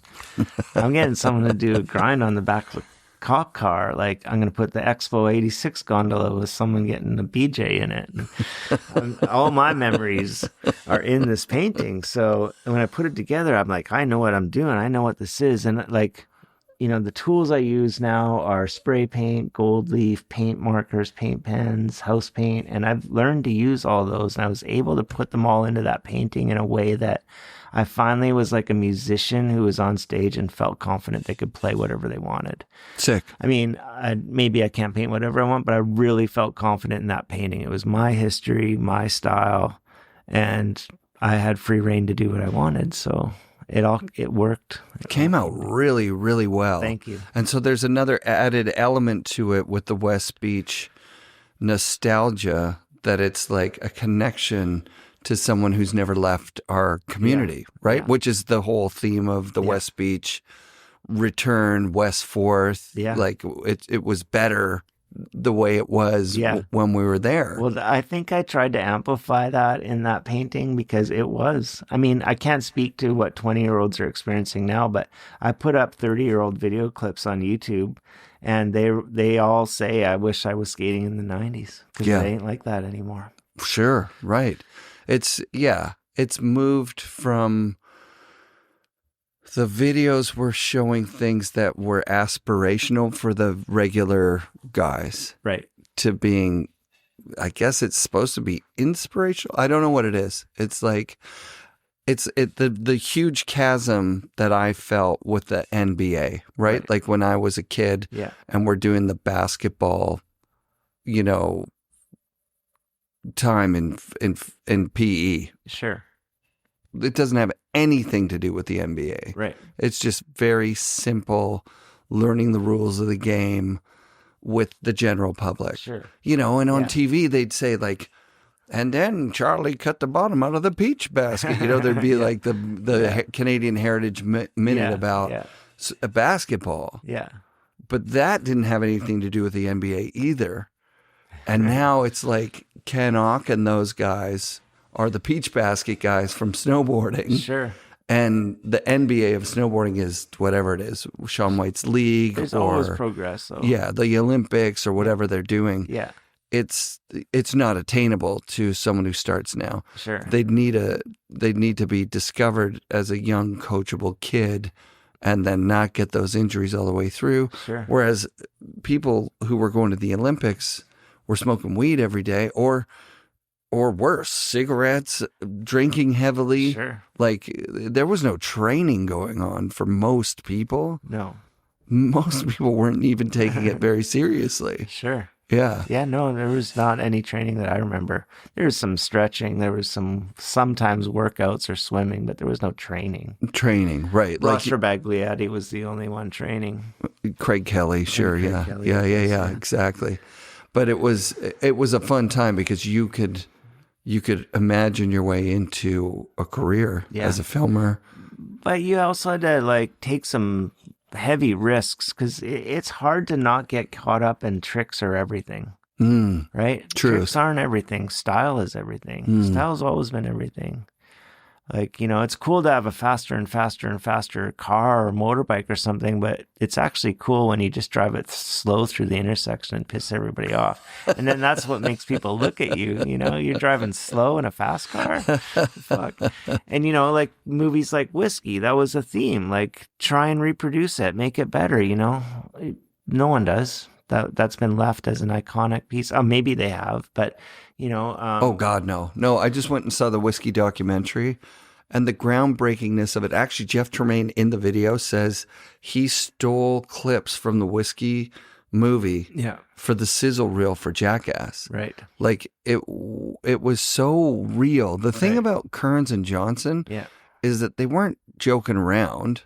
I mean, they were making skits and stuff that was joking around, but they were cynical and making a statement and actually just showing raw, real, actual life of two people that have deep childhood trauma issues.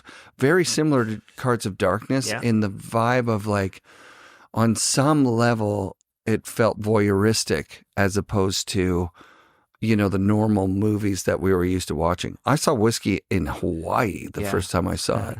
And I came away from it going, I could be in that movie, the snowboarding, the movie. Right. I was only watching the snowboarding. Yeah. Yeah, well, I'd smash bottles on my head too. So it was kind of like, I was like, I know that trick. You hit it in the middle, everybody freaks out. Yeah. But there was so much more to it now, going back now and seeing just I bet you they havoc. wish they did more interviewee stuff back then. Not necessarily talking headish, but like just a few more interviews. I know I wish I had captured more interviews at that time. The behind the scenes stuff. And just, actually like, how are you doing? Like that kind of question, Wow. Yeah. Clayton. Getting people in the morning when they wake up. Like, so you good about today or what? Like, yeah. Because you went off last night. Are you going to be all right? I never asked those questions. And, I watched films all through art school that did ask those questions, but I focused on the trick. I focused on, is there enough snow? What time's the heli? Like all those things got in the way. And I'm making a film, but I'm not asking these important questions. So when Carts of Darkness came along, I was like, I'm not making this film without a ton of questions. So that was a big deal. And but yeah, I think today I don't watch a lot of skateboard and snowboard movies, but I do know that it's missing that like take action for yourself, like show people story and their tricks. Yeah. Todd Richards was really vocal about that with a couple of years back. The X Games had just gone to influencers in between. So there's no stories of the athletes. Right.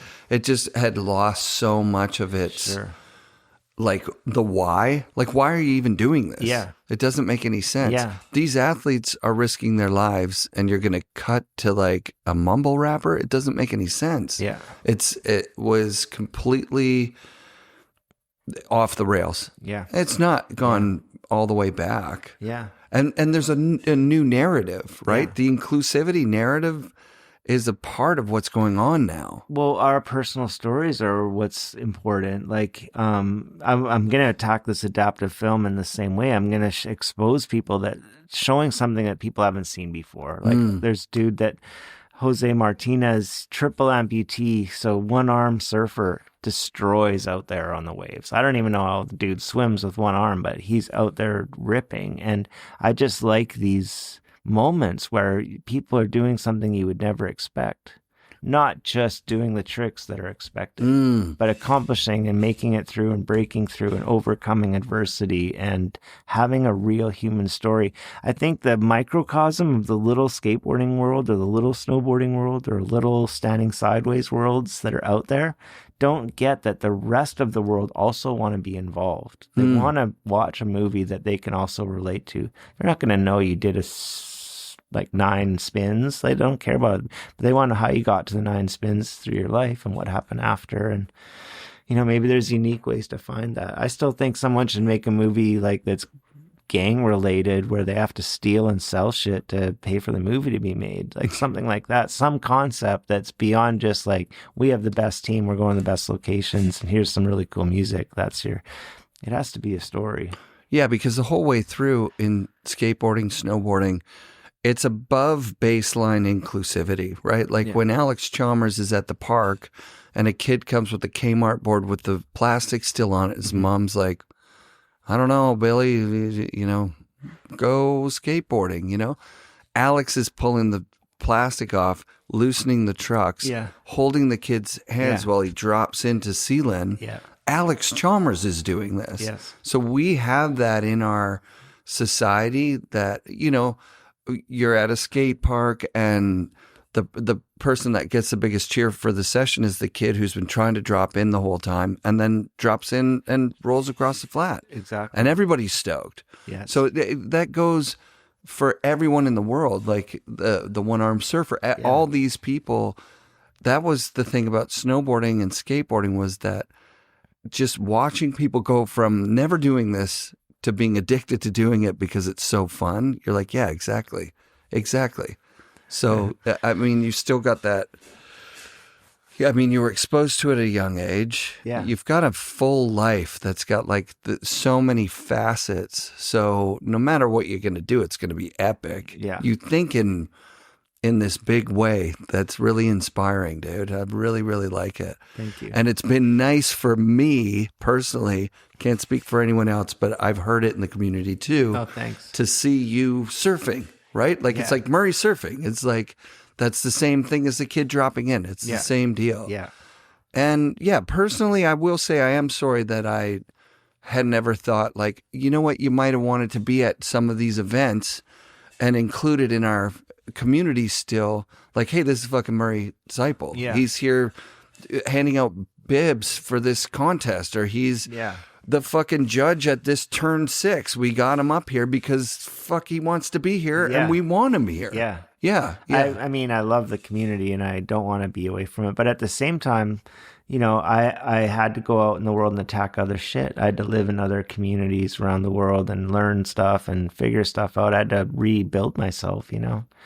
So I also haven't been part of the skate and snowboard community because I had to reach out to other worlds, you know, and learn new things and try new things.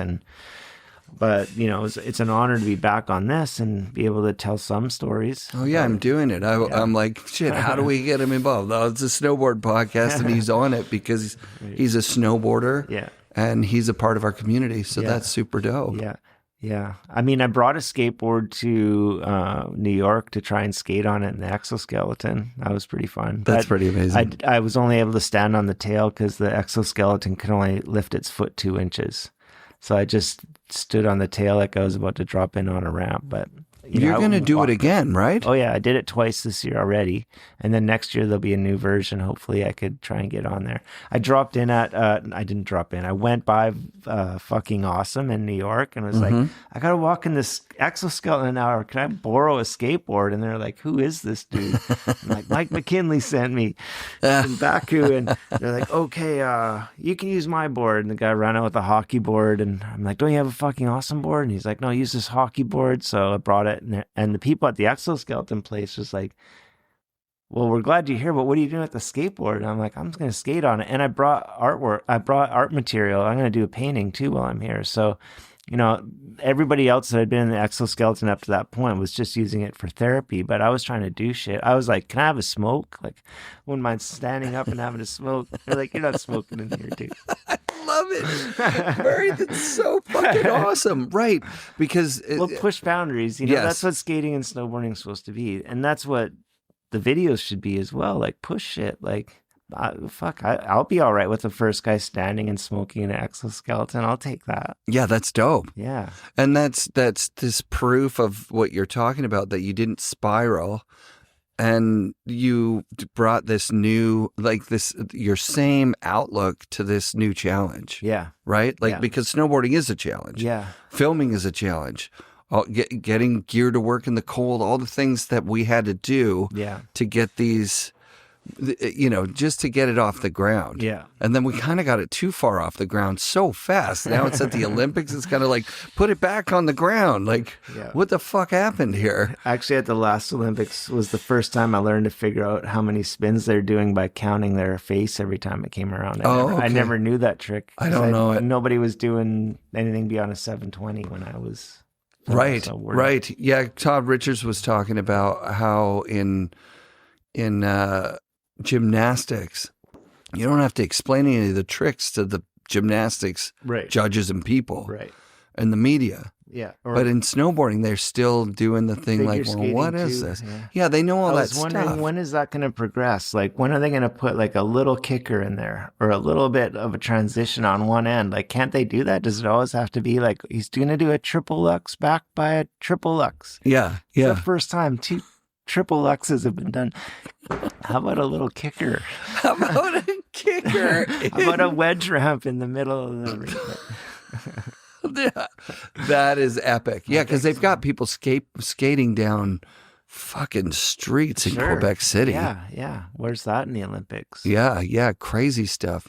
Yeah. Well, yeah, I think aside from cross country skiing and shooting a gun, the crazy stuff started with snowboarding. Sure, right? Sure. And then people were like, "Oh, this is good to watch. This is good. This is good for business." Yeah. But it was really bad for snowboarding. Yeah. Because when you bring it to the masses, it's crazy because there's a new thing happening in snowboarding in China, and it's just different than what we have over here. Wow. And they own it their own way. And it's really kind of exciting. Like indoor?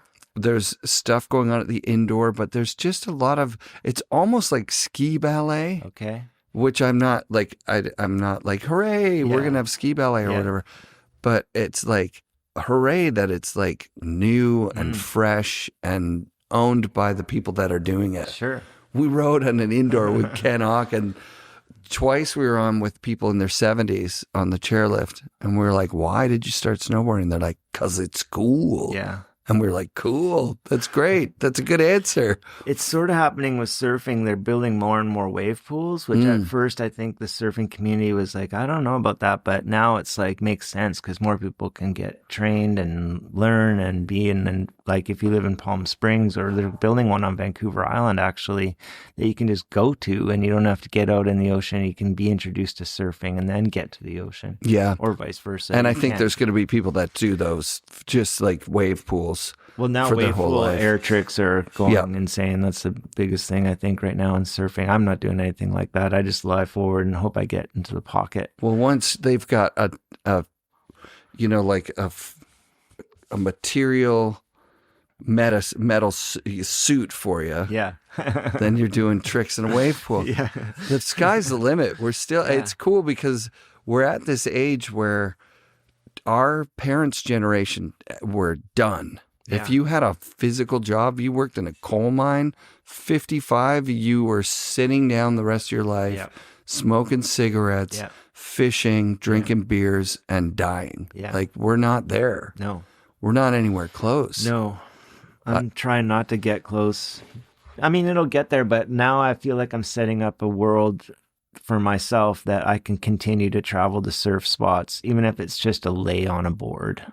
That's dope. You know, I don't have to surf. Actually, an embarrassing story but fun one is I went to Hawaii in October for practice session, and had everything lined up, and it was a lot of work. I went by myself. I met a team there, but it was just a lot of work travel wise. And by the time I got in the water, I was exhausted. I was trying to like be all stoked, like, oh fuck, finally there's good waves.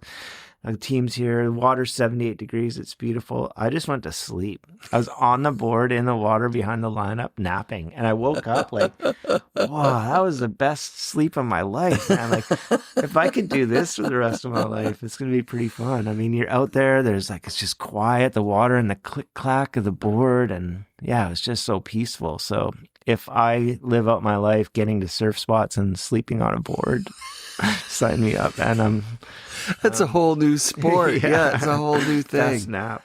Yeah. That's amazing, Mur. Yeah. Fuck yeah, dude. Yeah. Thanks for having me out to your place. Is there anything that we haven't covered? We've only done an hour and a half. We could do 2.5 more hours if we wanted. There's a couple things. Like I got sponsored. So not for like my riding ability, but to be a surfer, an adaptive surfer that needs a board. And so a company and a foundation in Hawaii called Indie Club, they have sent me money to get a board made and shaped. So being in Canada, I've tried to source out some shapers here.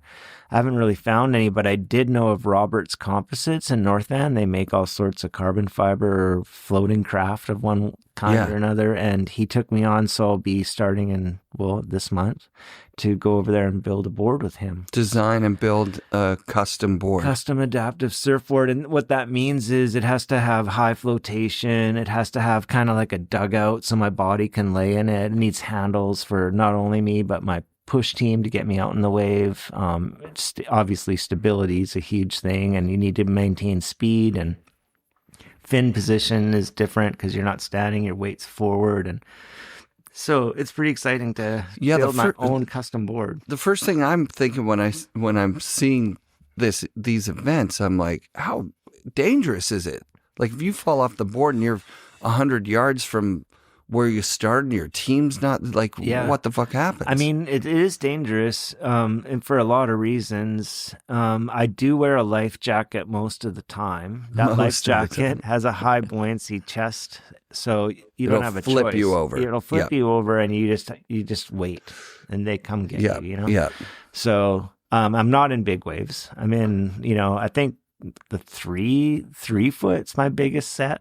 Sure. And Well, that's huge when you're laying down. Triple overhead when Yeah. you're laying down, Yeah. right? Yeah. So I'm not going to get pummeled out there. I'm Sure. not big wave riding. So that's safe. And, generally they're at safe beaches, Waikiki Beach. Like it's like the last time I surfed there at first wave, I got hit in the head by someone else's board. I had a helmet. Oh, wow. But first wave, someone's board right into my head because there's like 20 people on the wave. Because the waves in Waikiki Beach at Queens Break are wide. So they can be ridden by that many people, but they're kooks, they're I've been a one day kook there, every- dude. Sure. Yeah, I've been a kook that's there. great, but you get a board fired at your head, and that's Not the great. dangerous part. I got stabbed with a piece of not barnacle. The urchin. No, No. the sea Coral. Coral. Thank Yeah, you. sure. I got stabbed by a piece of coral in my leg, and it's still healing because like the bacteria in that water is It's bad. gnarly. Yeah, It's gnarly. So it looks beautiful, and it is warm, and it feels so good to be out there finally, but you're swimming in bacteria water. I've gotten sick the 3 times I went to Hawaii. I've been on antibiotics every time I came home. All 3. All 3, yeah. What's going on on the island? Is that new or is that it's always been that? Queens Break, Waikiki Beach is heavily polluted from people. Just Oh, from them wow. being in the water, it's Damn. sunscreen and all that stuff. Plus global warming. The water's 78, 79, 80 degrees. It's way too warm. It can't. So it's Breeding ground for bacteria. breeding, yeah. Gross. So the dangers are microscopic. Yeah. In some cases. Yeah, there was a guy, BK from Hawaii, that was telling a story of touching an urchin with his finger, being frozen, couldn't talk, couldn't anything, like couldn't even blink his eyes, and having to watch as he's heli evacuated to, and the doctors are looking and looking and looking, and then they finally find it on his finger. Oh, there's this, and they give him the antidote, and he just goes, oh my God, thank you. Thank you. I didn't surf after that. I didn't want to surf. I'm like, that's scary as fuck. That is. Yeah, there's that stuff. People say, aren't you scared of sharks? I'm like, fuck, man, put blood in the water. I want to if I could get bit by a shark, I could get on more podcasts. Yeah, you sure could. Quadriplegic surfer, now amputee from getting bit. Rip the leg off. Bite me. Oh my God. So I am not scared of sharks, and it's a stupid thing to be scared of them because they're not there for you. But which everybody or a lot of people think still. But yeah, we're pretty ignorant. When you get out there on the board, it's so loud, which surprises me. Like the waves, the people, the team, you're focused on trying to not fall off the board. You're not thinking about what's below the water. Unfortunately, you get dinged once in a while, like I did with the coral or the bacteria and hopefully a shark, but you're not thinking about that stuff. Oh, fuck. Your sense of humor is so good, dude. Did you have it the whole way through? Did you lose it for a couple of years in there? Oh, no, man. My dad was a real joke teller, and I think I learned from him. He actually told standard jokes, but I just it's a good way to break the ice. So yeah.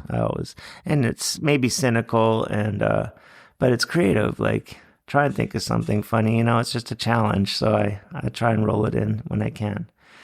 Another thing that I should tell you is that Carts of Darkness is going to be made into a feature film, like a live acted out film. So I just got a call in November from someone that is writing a script about it. And it's been what do they call that when it's been not licensed. Someone wants to make the movie of it. Yeah, someone has greenlit it to be written as a screenplay. Sick. And then we're going to shop it and try and get it funded to make a feature film. Wow, dude. So with actors portraying you and Big Al and all the people in the movie. And it's, the Carts of Darkness is the Trojan horse into the story, but it would be the before and the after that are equally important. Like totally. Like the snowboard filmmaking guy, like what he went through to end up making Carts of Darkness is a story on its own, right? So that's kind of what we're working with right now. So, there's been some interest. I don't want to spray and say famous Hollywood names, but that seems to always happen. So some famous Hollywood names have been like, we're interested in that. Send it to us when you got it written. So fuck yeah, we're on the edge. There's a Vancouver writer, director, producer named Ryan Sidhu who called me last month, and we had a couple Zooms about it. And you know, again, I made him laugh because I told him behind the scenes Carts of Darkness stories that like he was like, these are movie scenes for sure.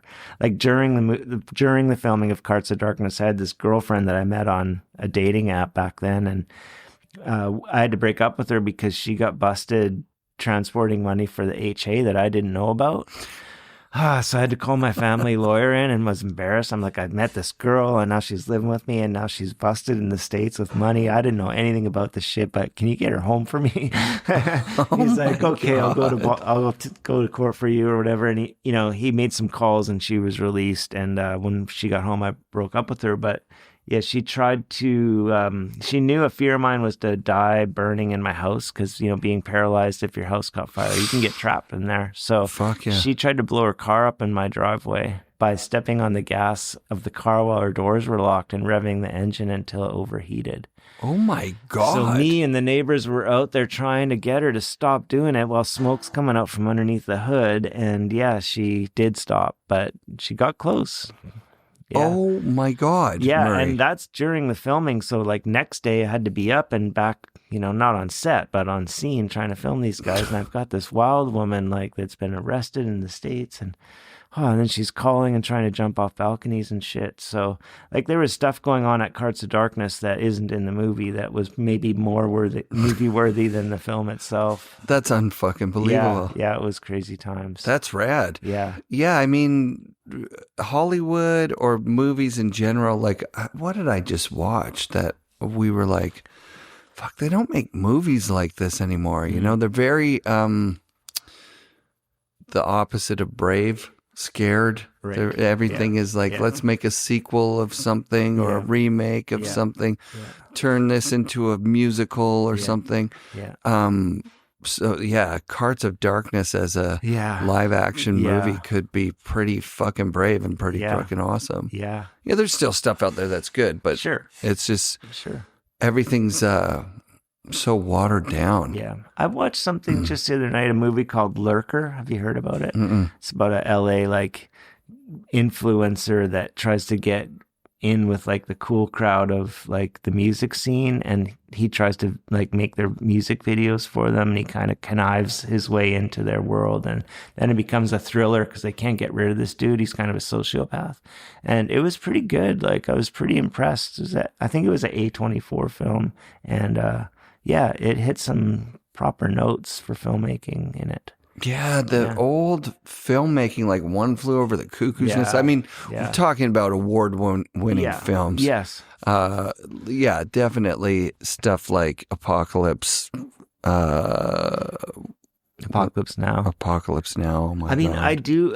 I'm thankful for Carts of Darkness because I still get fan mail almost on the daily, and a lot of it is younger people that want to get into filmmaking and ask me how I made carts. Like, how did you do it? And, you know, 2 of them in the past week have written in and be like, I love the shots. Do you want to hear about my shots that I have? And I'm like, well, I don't even know what you're making. So I kind of want to know about your shots. Or they want to know, like, what camera should I get? The Sony A7X, blah, blah, blah. And I'm like, fuck, man, shoot on anything. Just make films. Like, you don't need a special camera. Actually, you need 100 cameras. So get a trailer and fill it, and you'll figure out which one you need for which scene, because that's really how it works. Yeah. Filming movies with one camera. Anyways, young, you know, you just want to get that one cool camera and then you're in, right? But it's in the world of YouTube videos and ChatGPT we were talking about before we started the thing, it's like, real life, real humans making real movies. Yeah. That's a completely different thing. Well, there's language in cinematography, right? Like, you know, focal distances mean something in the storyline, you know, like shot composition is specific. That's Alfred Hitchcock, like all his shot compositions made you edgy all the time, like put you on edge. You knew something horrifying was coming because the composition of the shot made you uneasy. You don't see that in ChatGPT videos or AI created videos. Right. You know, it's not filmmaking. It's visuals. Yeah. But it's not filmmaking, you know, and, you know, going to black, silences, all those things, those aren't, like, there's apps to cut that shit out. It'll cut out the spaces between your words. So it goes like, that's not filmmaking. Yeah, I've started to listen to podcasts at 1.8, and then I cannot bring it back to 1. Even when I'm like, oh wait, I want to listen intently to this, it's a 1.2. Right. Cutting out the spaces in between because I don't have enough time for these 4-hour podcasts or whatever. You know what I mean? Well, as a listener, you have the right to do that. As a maker, your job is to, have control over it so you can tell the story properly. And there's that language that is missing. There's a visual language, an audio language, a script language, like all makes films what they are. Yeah. Not excluding the talent as well, Oh my God, totally. Yeah, I was at Dave Sione's, and after we recorded, he said, oh yeah, from that conversation you reminded me. He brings a shoebox out of the cupboard and opens it up and takes out this lens, and he goes, and I think it was a Bolex or something. It was something from Hollywood. He'd worked on a Hollywood movie. Yeah. And he'd been able to lift this insane, priceless lens that bends light in just a certain way. Sure. He's so excited about it. And I was looking at it going, oh, and I'd like pick it up and just, whoa, don't touch, don't put any fingerprints on that. Or I remember being like, I don't get it. I don't get what this is. He's like, that was probably made in like 1917 or something for Hollywood. Yeah. I'm like, yeah, there was directors that had, like Stanley Kubrick had lenses made for one shot. For one shot. One shot. Like a candlelit shot where there was one candle in the foreground and 100 feet away. Yeah. And he needed someone in the middle of those two cameras and all two candles and everything to be in focus, which is hard to do in low light. And he had NASA make it. So he had one NASA made lens. When you go see, like when I watch 2001: A Space Odyssey, and I do take a photo while you're doing it. Yeah, perfect. And don't let me forget to get a photo of you for the thumbnail too. Okay. When I watch 2001: A Space Odyssey, and even knowing the pen shot, like I've seen the behind the scenes, how they stuck it to glass or something, they're moving the glass around. I'm completely taken by the movie the whole way through. Sure. Just every part of it. I'm in space. I'm on the moon. I'm in the past when I'm watching that movie. And that was 60s, right? That was my point with the younger guys asking what cameras they need and what shots they're going to do. And I'm like, it was done in the 60s. It was done in the 50s. Crystal clear 4K cinematography on 35 and 70 millimeter films been done. Mm-hmm. You don't need new equipment. You need to worry about getting it right. Just trying to get the shot, learn how to tell stories, learn how to capture them. Yeah. It's a language. It's hard to learn. It can't just be done by a computer or a cool camera. One cool camera. Yeah, it's crazy with AI. You goof around with it a little bit. I've messed with photos and it just pisses me off. But I've used it to be like, put these 5 things together. And it always comes out looking like a country and western movie, but like things are on fire and weird color filter on it, or it's really pastel and nothing that I'd asked for. But at least I can say like, oh, okay, I kind of can see what it would look like on my phone. Yeah. Now I can like take that further and redraw it, paint it, or whatever I'm trying to do. Goes in and out of being like mind-blowingly accurate and capable. And then 50 prompts in, you're going, fuck, this should be easy. You've already done this in a different way, but you can't, like, what's happened to you? Yeah. And the further down I go, the worse it gets. It does, because then it's going to force you to put your own hand back into it, Yeah. Yeah. I find, what points out that you have to be cautious is like when you ask for a photo to be made and it comes out with 3 hands or whatever, or someone skateboarding and the foot's in the wrong spot, and then all of a sudden it's in the backward spot, and then it's in the right spot again, like that kind of shit. It does that to your writing. It does that to your searches. Good point. It does that to your feedback. Like when you ask it advice, You're getting three hands. You're getting a foot on the wrong spot on the skateboard, that kind of shit. Totally. So that's where you have to be like, okay, it's not going to solve my problems, because the photo work certainly doesn't. Right. And so if people can like keep that in mind when they ask it if they should break up with their boyfriend, or like, am I suicidal or not? Like, it's going to give you a three-handed response. Interesting. Good advice. I hope so. Yeah, very good advice. People are leaning on it, like making it their partner, training it. Yeah. Man, that's not a good way to go. I've used it to talk to my partner in fights because I have dyslexia and I'm long-winded. So sometimes I'll say, rewrite it the way that I want it, and then tell me why I didn't write it that way. Like, what is it about writing it that way that makes it work when I talk to my wife? Right. It's the same concept, but it's in words that they're so much more digestible for her. Sure. And I've stopped using it for that. Yeah. It just got me through like kind of a period where I was able to like transcend the same argument and like get out of it to where, okay, do we need to be more connected? Like little things like, oh, are you just saying that you want some more connection right now? Sure. And then I go there instead of a 5-day fight about dumb shit. It's not a bad thing to do. I mean, it's averaging all the other relationship troubles out there into yours. So, and I bet you many of them aren't far off. Right. Everybody has issues with their partner at some point in a relationship, and they're all asking ChatGPT. So, but it isn't inventing anything. No. It's only accessing old data. Right. And there are some things that for someone like myself, like I said, with dyslexia, that it puts things in an order that makes sense. Sure. To me, even. Sure. So it helps. It's an Excel spreadsheet. Right. But sometimes it's got the three hands. Yeah. Right? That's right. Sometimes it does have the three hands. Yeah. Yeah, I'm using it now for Belize. I want to import a bunch of stuff into Belize, and every time I get something, I just tell it I've got this as well. And then when it goes to import it, it can write it in a spreadsheet and a manifest with the right values and all the things that would take a fucking I have to tell you the story, because while you're telling me that, I was like, what else have I not talked about? I don't think I've really talked that much about 90s snowboarding, but Kearns is hot right now, so I'm going to tell this one Kearns story. I love it. Sorry to interrupt. No, you didn't at all. So we're at the lineup for first tracks at Whistler, which is like get there early so you get the first peak chair.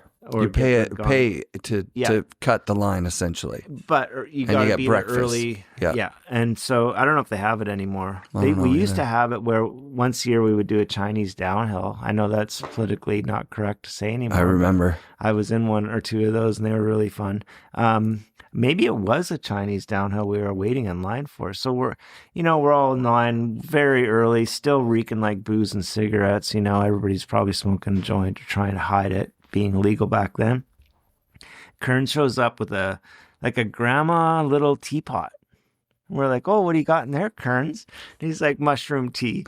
And it was just so cute. It was like the cutest teapot I've ever seen in my life, but it was the only thing, in the cabinet of the rental house he was in, like that he could transport this mushroom tea. Like, someone now's got a Yeti for sure. Yeah. But he had a teapot full of mushroom tea. And it was a personal teapot just for him on the gondola on the way up. Oh my God. I always remember laughing at him that. I bet she doesn't remember that, but that was a funny one. That's an awesome one. Yeah. Yeah.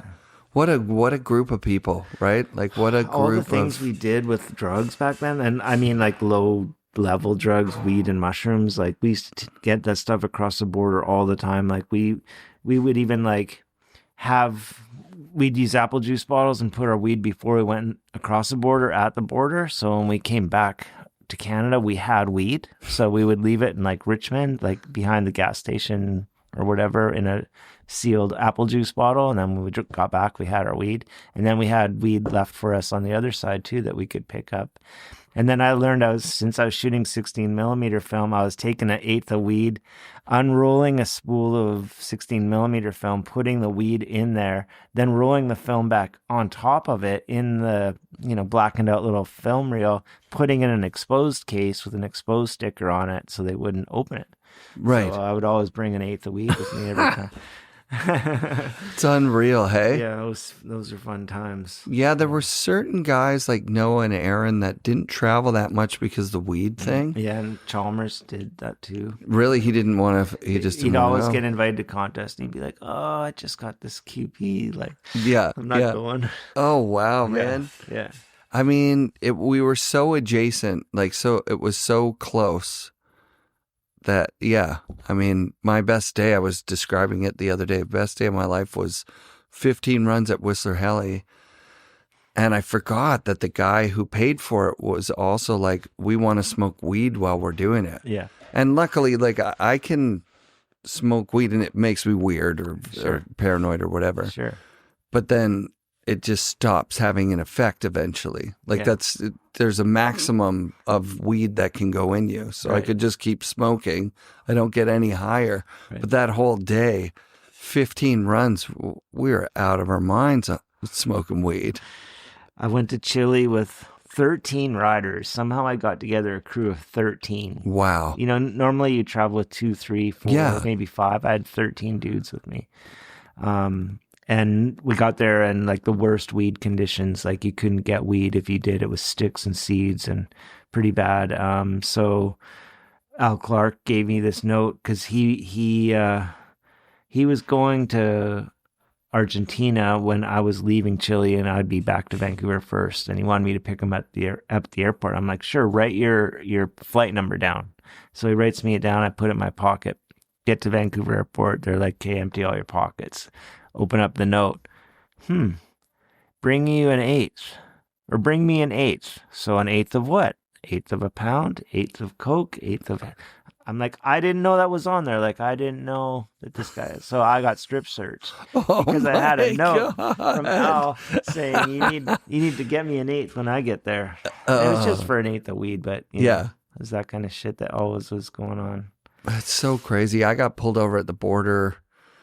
And they turned on my phone, which had been off because I'm coming back from the States. I didn't want the thing to pay for it or whatever. And I could hear all the notifications. Ding, ding, ding, ding, ding, ding. And I'm thinking, what the fuck? These guys are going through my phone? That feels really violating. And he comes back. He goes, how do you know Sean Farmer? I go, what? How the hell would you? That's way deep in my emails. Like, what the fuck? I go, I do a podcast. The guy goes, one time in the 90s, Farmer wanted to go see Metallica with us. And this is a Canadian guy. He goes, he didn't have a passport, so he kind of looked like me. So I lent him my passport and I crossed on my driver's license. And we took Sean Farmer to Metallica, man. If you talk to him, ask him if he remembers that show. Amazing. I was like, what the fuck? And I'd been pulled in because I had 30 tall cans of beer. And I'd only been away for 20 hours or something. Right. And he's like, oh, just take the beer, man. We don't care. I was like, you can say shit like that? Isn't there microphones everywhere here? Going through my phone. Amazing. My God. I never get to drive across the border without getting pulled in now. And it's not because I have any outstanding charges. It's because I'm a guy with a wheelchair van by myself going somewhere. And they're like, this is suspect. Like, I get pulled over every time. That's wild. Yeah. Yeah, of course. Where's your attendant? Or what the fuck is going on here? Yeah. I get pulled over every time because I told them I was making a podcast. I don't go anymore. I can't interview people in the States. They've told me if I do, then they'll kick me out for 5 years. Sure. So I don't go. Shit. For a while. Yeah. They come up here. Yeah. Americans come up here and there's all sorts of other places to go. I've never been to Europe. There's a whole bunch of European riders I need to get in touch with. And you came here. Fucking love it here, dude. Have you been to Salt Spring yet? I skated when did the park get put in here? Way before Hastings, because I think it was like a test park for Hastings. Yeah. In some ways, there's some of the There's some of the features of Hastings style elements in it, right? Elements. Is it a Barnum Park? Yeah, it is. Barnum Park. I skated it when it was pretty new. Yeah. And I remember looking at, like, being stoked over here and looking at real estate, being like, maybe we could get a little plot of land over here. And it was like, no, we could not. It's expensive. It was super expensive. Yeah, it is a little bit. And the pandemic jacked up the prices. But it's a beautiful filter because, like, it's difficult to live here because of the ferries. But at the same time, that makes it more peaceful. And for me, I get way more work done because I just work in my studio and don't have any interruptions. Nobody. Yeah. Fucking A, Murray. Yeah, thanks a lot. Thanks for having me here. Let's go drink a tequila or something. Okay, sure. All right. Yeah, I can't think of anything else. I mean, I feel like I can go on and on about old stories, but I like those. People love those. We covered the main ones, though. I think really your story is like I know most of it in pieces, and I learned a bunch more tonight. Sure. And it's just so wonderful that we live in this time. Yeah. Right? Like if this was 30, 40 years ago, everything would be completely different. Yeah. You're in a frontier, like an exciting frontier. Yeah, but that's what the standing sideways world brings. It's based on history, it's based on progression, and you take those two together and you could always be moving forward, and thank God for that, because you're never stagnant. Never. You're a moving stream, and it's always re-energizing, and that's the important goal here. You stagnate, you die. Truth. So yeah, now I'm happy making turns. Barnum got me jumping in the air again last year after maybe 2 years of not jumping in the air. Yeah. We're like, let's do 360 Tuesdays or whatever. Or we're going to hit these jumps and spin. Yeah. And I'd been scared for years to try that. Sure. And then just one other buddy. Sure. And a bit of like that energy. And you're like, fuck, that's the thing. You get that little bit of energy. It's not necessarily like, I get asked all the time, well, you're a real risk taker. And I'm not physically. I follow the people that are risk takers because I like that world. I like that energy, and I like where they're going with it. And if I can take a little bit of it and bring it into my world, I can use that. Totally. So, it's just about keeping progressive. Yeah. Yeah. The progression. Yeah. And we're at a point where certain things are progressing digitally, and that's not progression anymore. Well, because it's not accessing the history. Like, you need to know history. Art especially, like, you need to know history. You need to know what films were made in the 10s, 20s, 30s, 40s, 50s. You need to know all that to move forward, to make a new unseen film. You can't just start. You can't just start with AI and let it do it for you. You have to know. And skating, I think, is the same. Snowboarding is the same. You need to know who invented that shit. Yeah. And now you can move forward. You can't just get a board and start and be like, I'm amazing. I can do all these kick flips. You need to know where all that stuff came from. Totally. How that board got off the ground in the first place, and who did that, and why, and what they wore and stuff, Totally. Yeah, history. Something just happened there. That one hit the end, I think. Hit the end of one of the cards, but there's two in there. All right. Okay. Well, I've still got you to thank you very much for doing this, and we'll do another one in the future when you win the world with Arkwell, with Vinyl Richie, because me and him did all those movies together back in the day, and he's a resource to tap. We'll have him for the premiere. Right. Yeah. That'd be sick. Yeah, that would be good. So what do we need deadline wise for Kearns to record that thing? I think we should do it traditional fall release, like, Me too. Just before snowboarding season. So that gives us a bit of time to find him, figure it out, and get that all planned. Yeah, I'm gonna start the show next year. I've been starting it November 1st. Yeah. I think I'm going to start it September 1st, 2 months earlier. That's when the old videos used to be premiering. Yeah. So then September 1st, I can also shout out the sponsors, get more value for those guys in the preseason. So like, go buy this stuff while it's like full price. Yeah. But then I can, and hype, because September, October, there's no snow falling yet. So you're basically acting like it's the best season ever. Yeah. Which I love. And then we could shout out a few, like, hey, come up to Whistler, or come up to Squamish for this premiere. Yeah. And we'll get everybody out to the thing. Yeah. It'll be fun. Yeah, I think so. I'd love to go back, and especially in that context, what a fun time that would be. Yeah, all the people that were in Cascadia come out for, we might have to get even a bigger venue. Do like a private screening there for the first, like for the community. Yeah. And then a bigger thing in Vancouver, do it at the Rio or something. Sure, man. That'd be I fun. think it's a great idea. A really great idea. It's a doable idea too. That's the thing. It's very simple to do. I'm trying to think of like back to when the premiere actually was for Cascadia, because I can't remember. Probably would have been in Whistler by that point. But honestly, I can't remember if I got hurt before or after. I remember one premiere. It might have been Cascadia at Tommy's. I don't really remember, but I remember I'd been trying to date Dave Boyce's girlfriend at the time, and he found out, and he came up from the city, and he wanted to fight me at my premiere. Was it Anne? No, it was Amy. Oh, that's too bad, because Anne was Pear's old girlfriend that he stole from And I Pear. just remember, I did fight him. And You fought him. Yeah. You guys fought. But, I had to be like, I didn't date her because Browner was.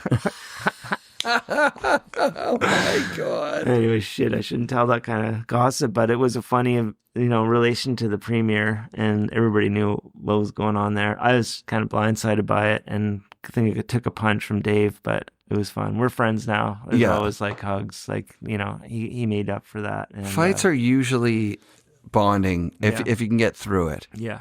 There is something very like cathartic about, being in a physical fist fight with someone. Sure.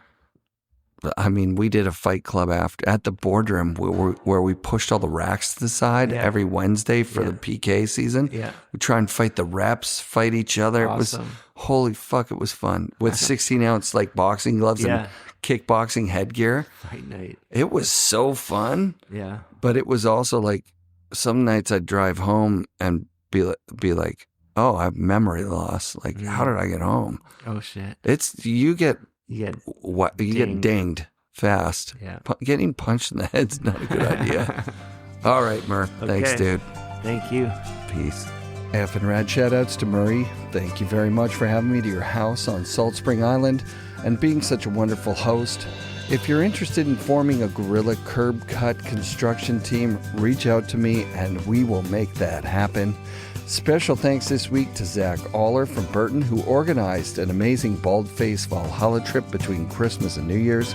Shout out Anson and Gentle for joining me on that one. And Mark Fawcett for keeping the stoke high all day and for designing the full Nelson family tree board with Burton. The thing rules. Watch for it in 2027. Extra special thanks to Jamie Karnsky for his nice message about growing up riding out of Red Deer, Alberta, home of past guest TJ Snyder. I love it when listeners reach out. Please join our Patreon. Things are heating up on there. And be sure to come back next week for more FNRad snowboarding presented by Flojoy Water and brought to you by FNRad Productions.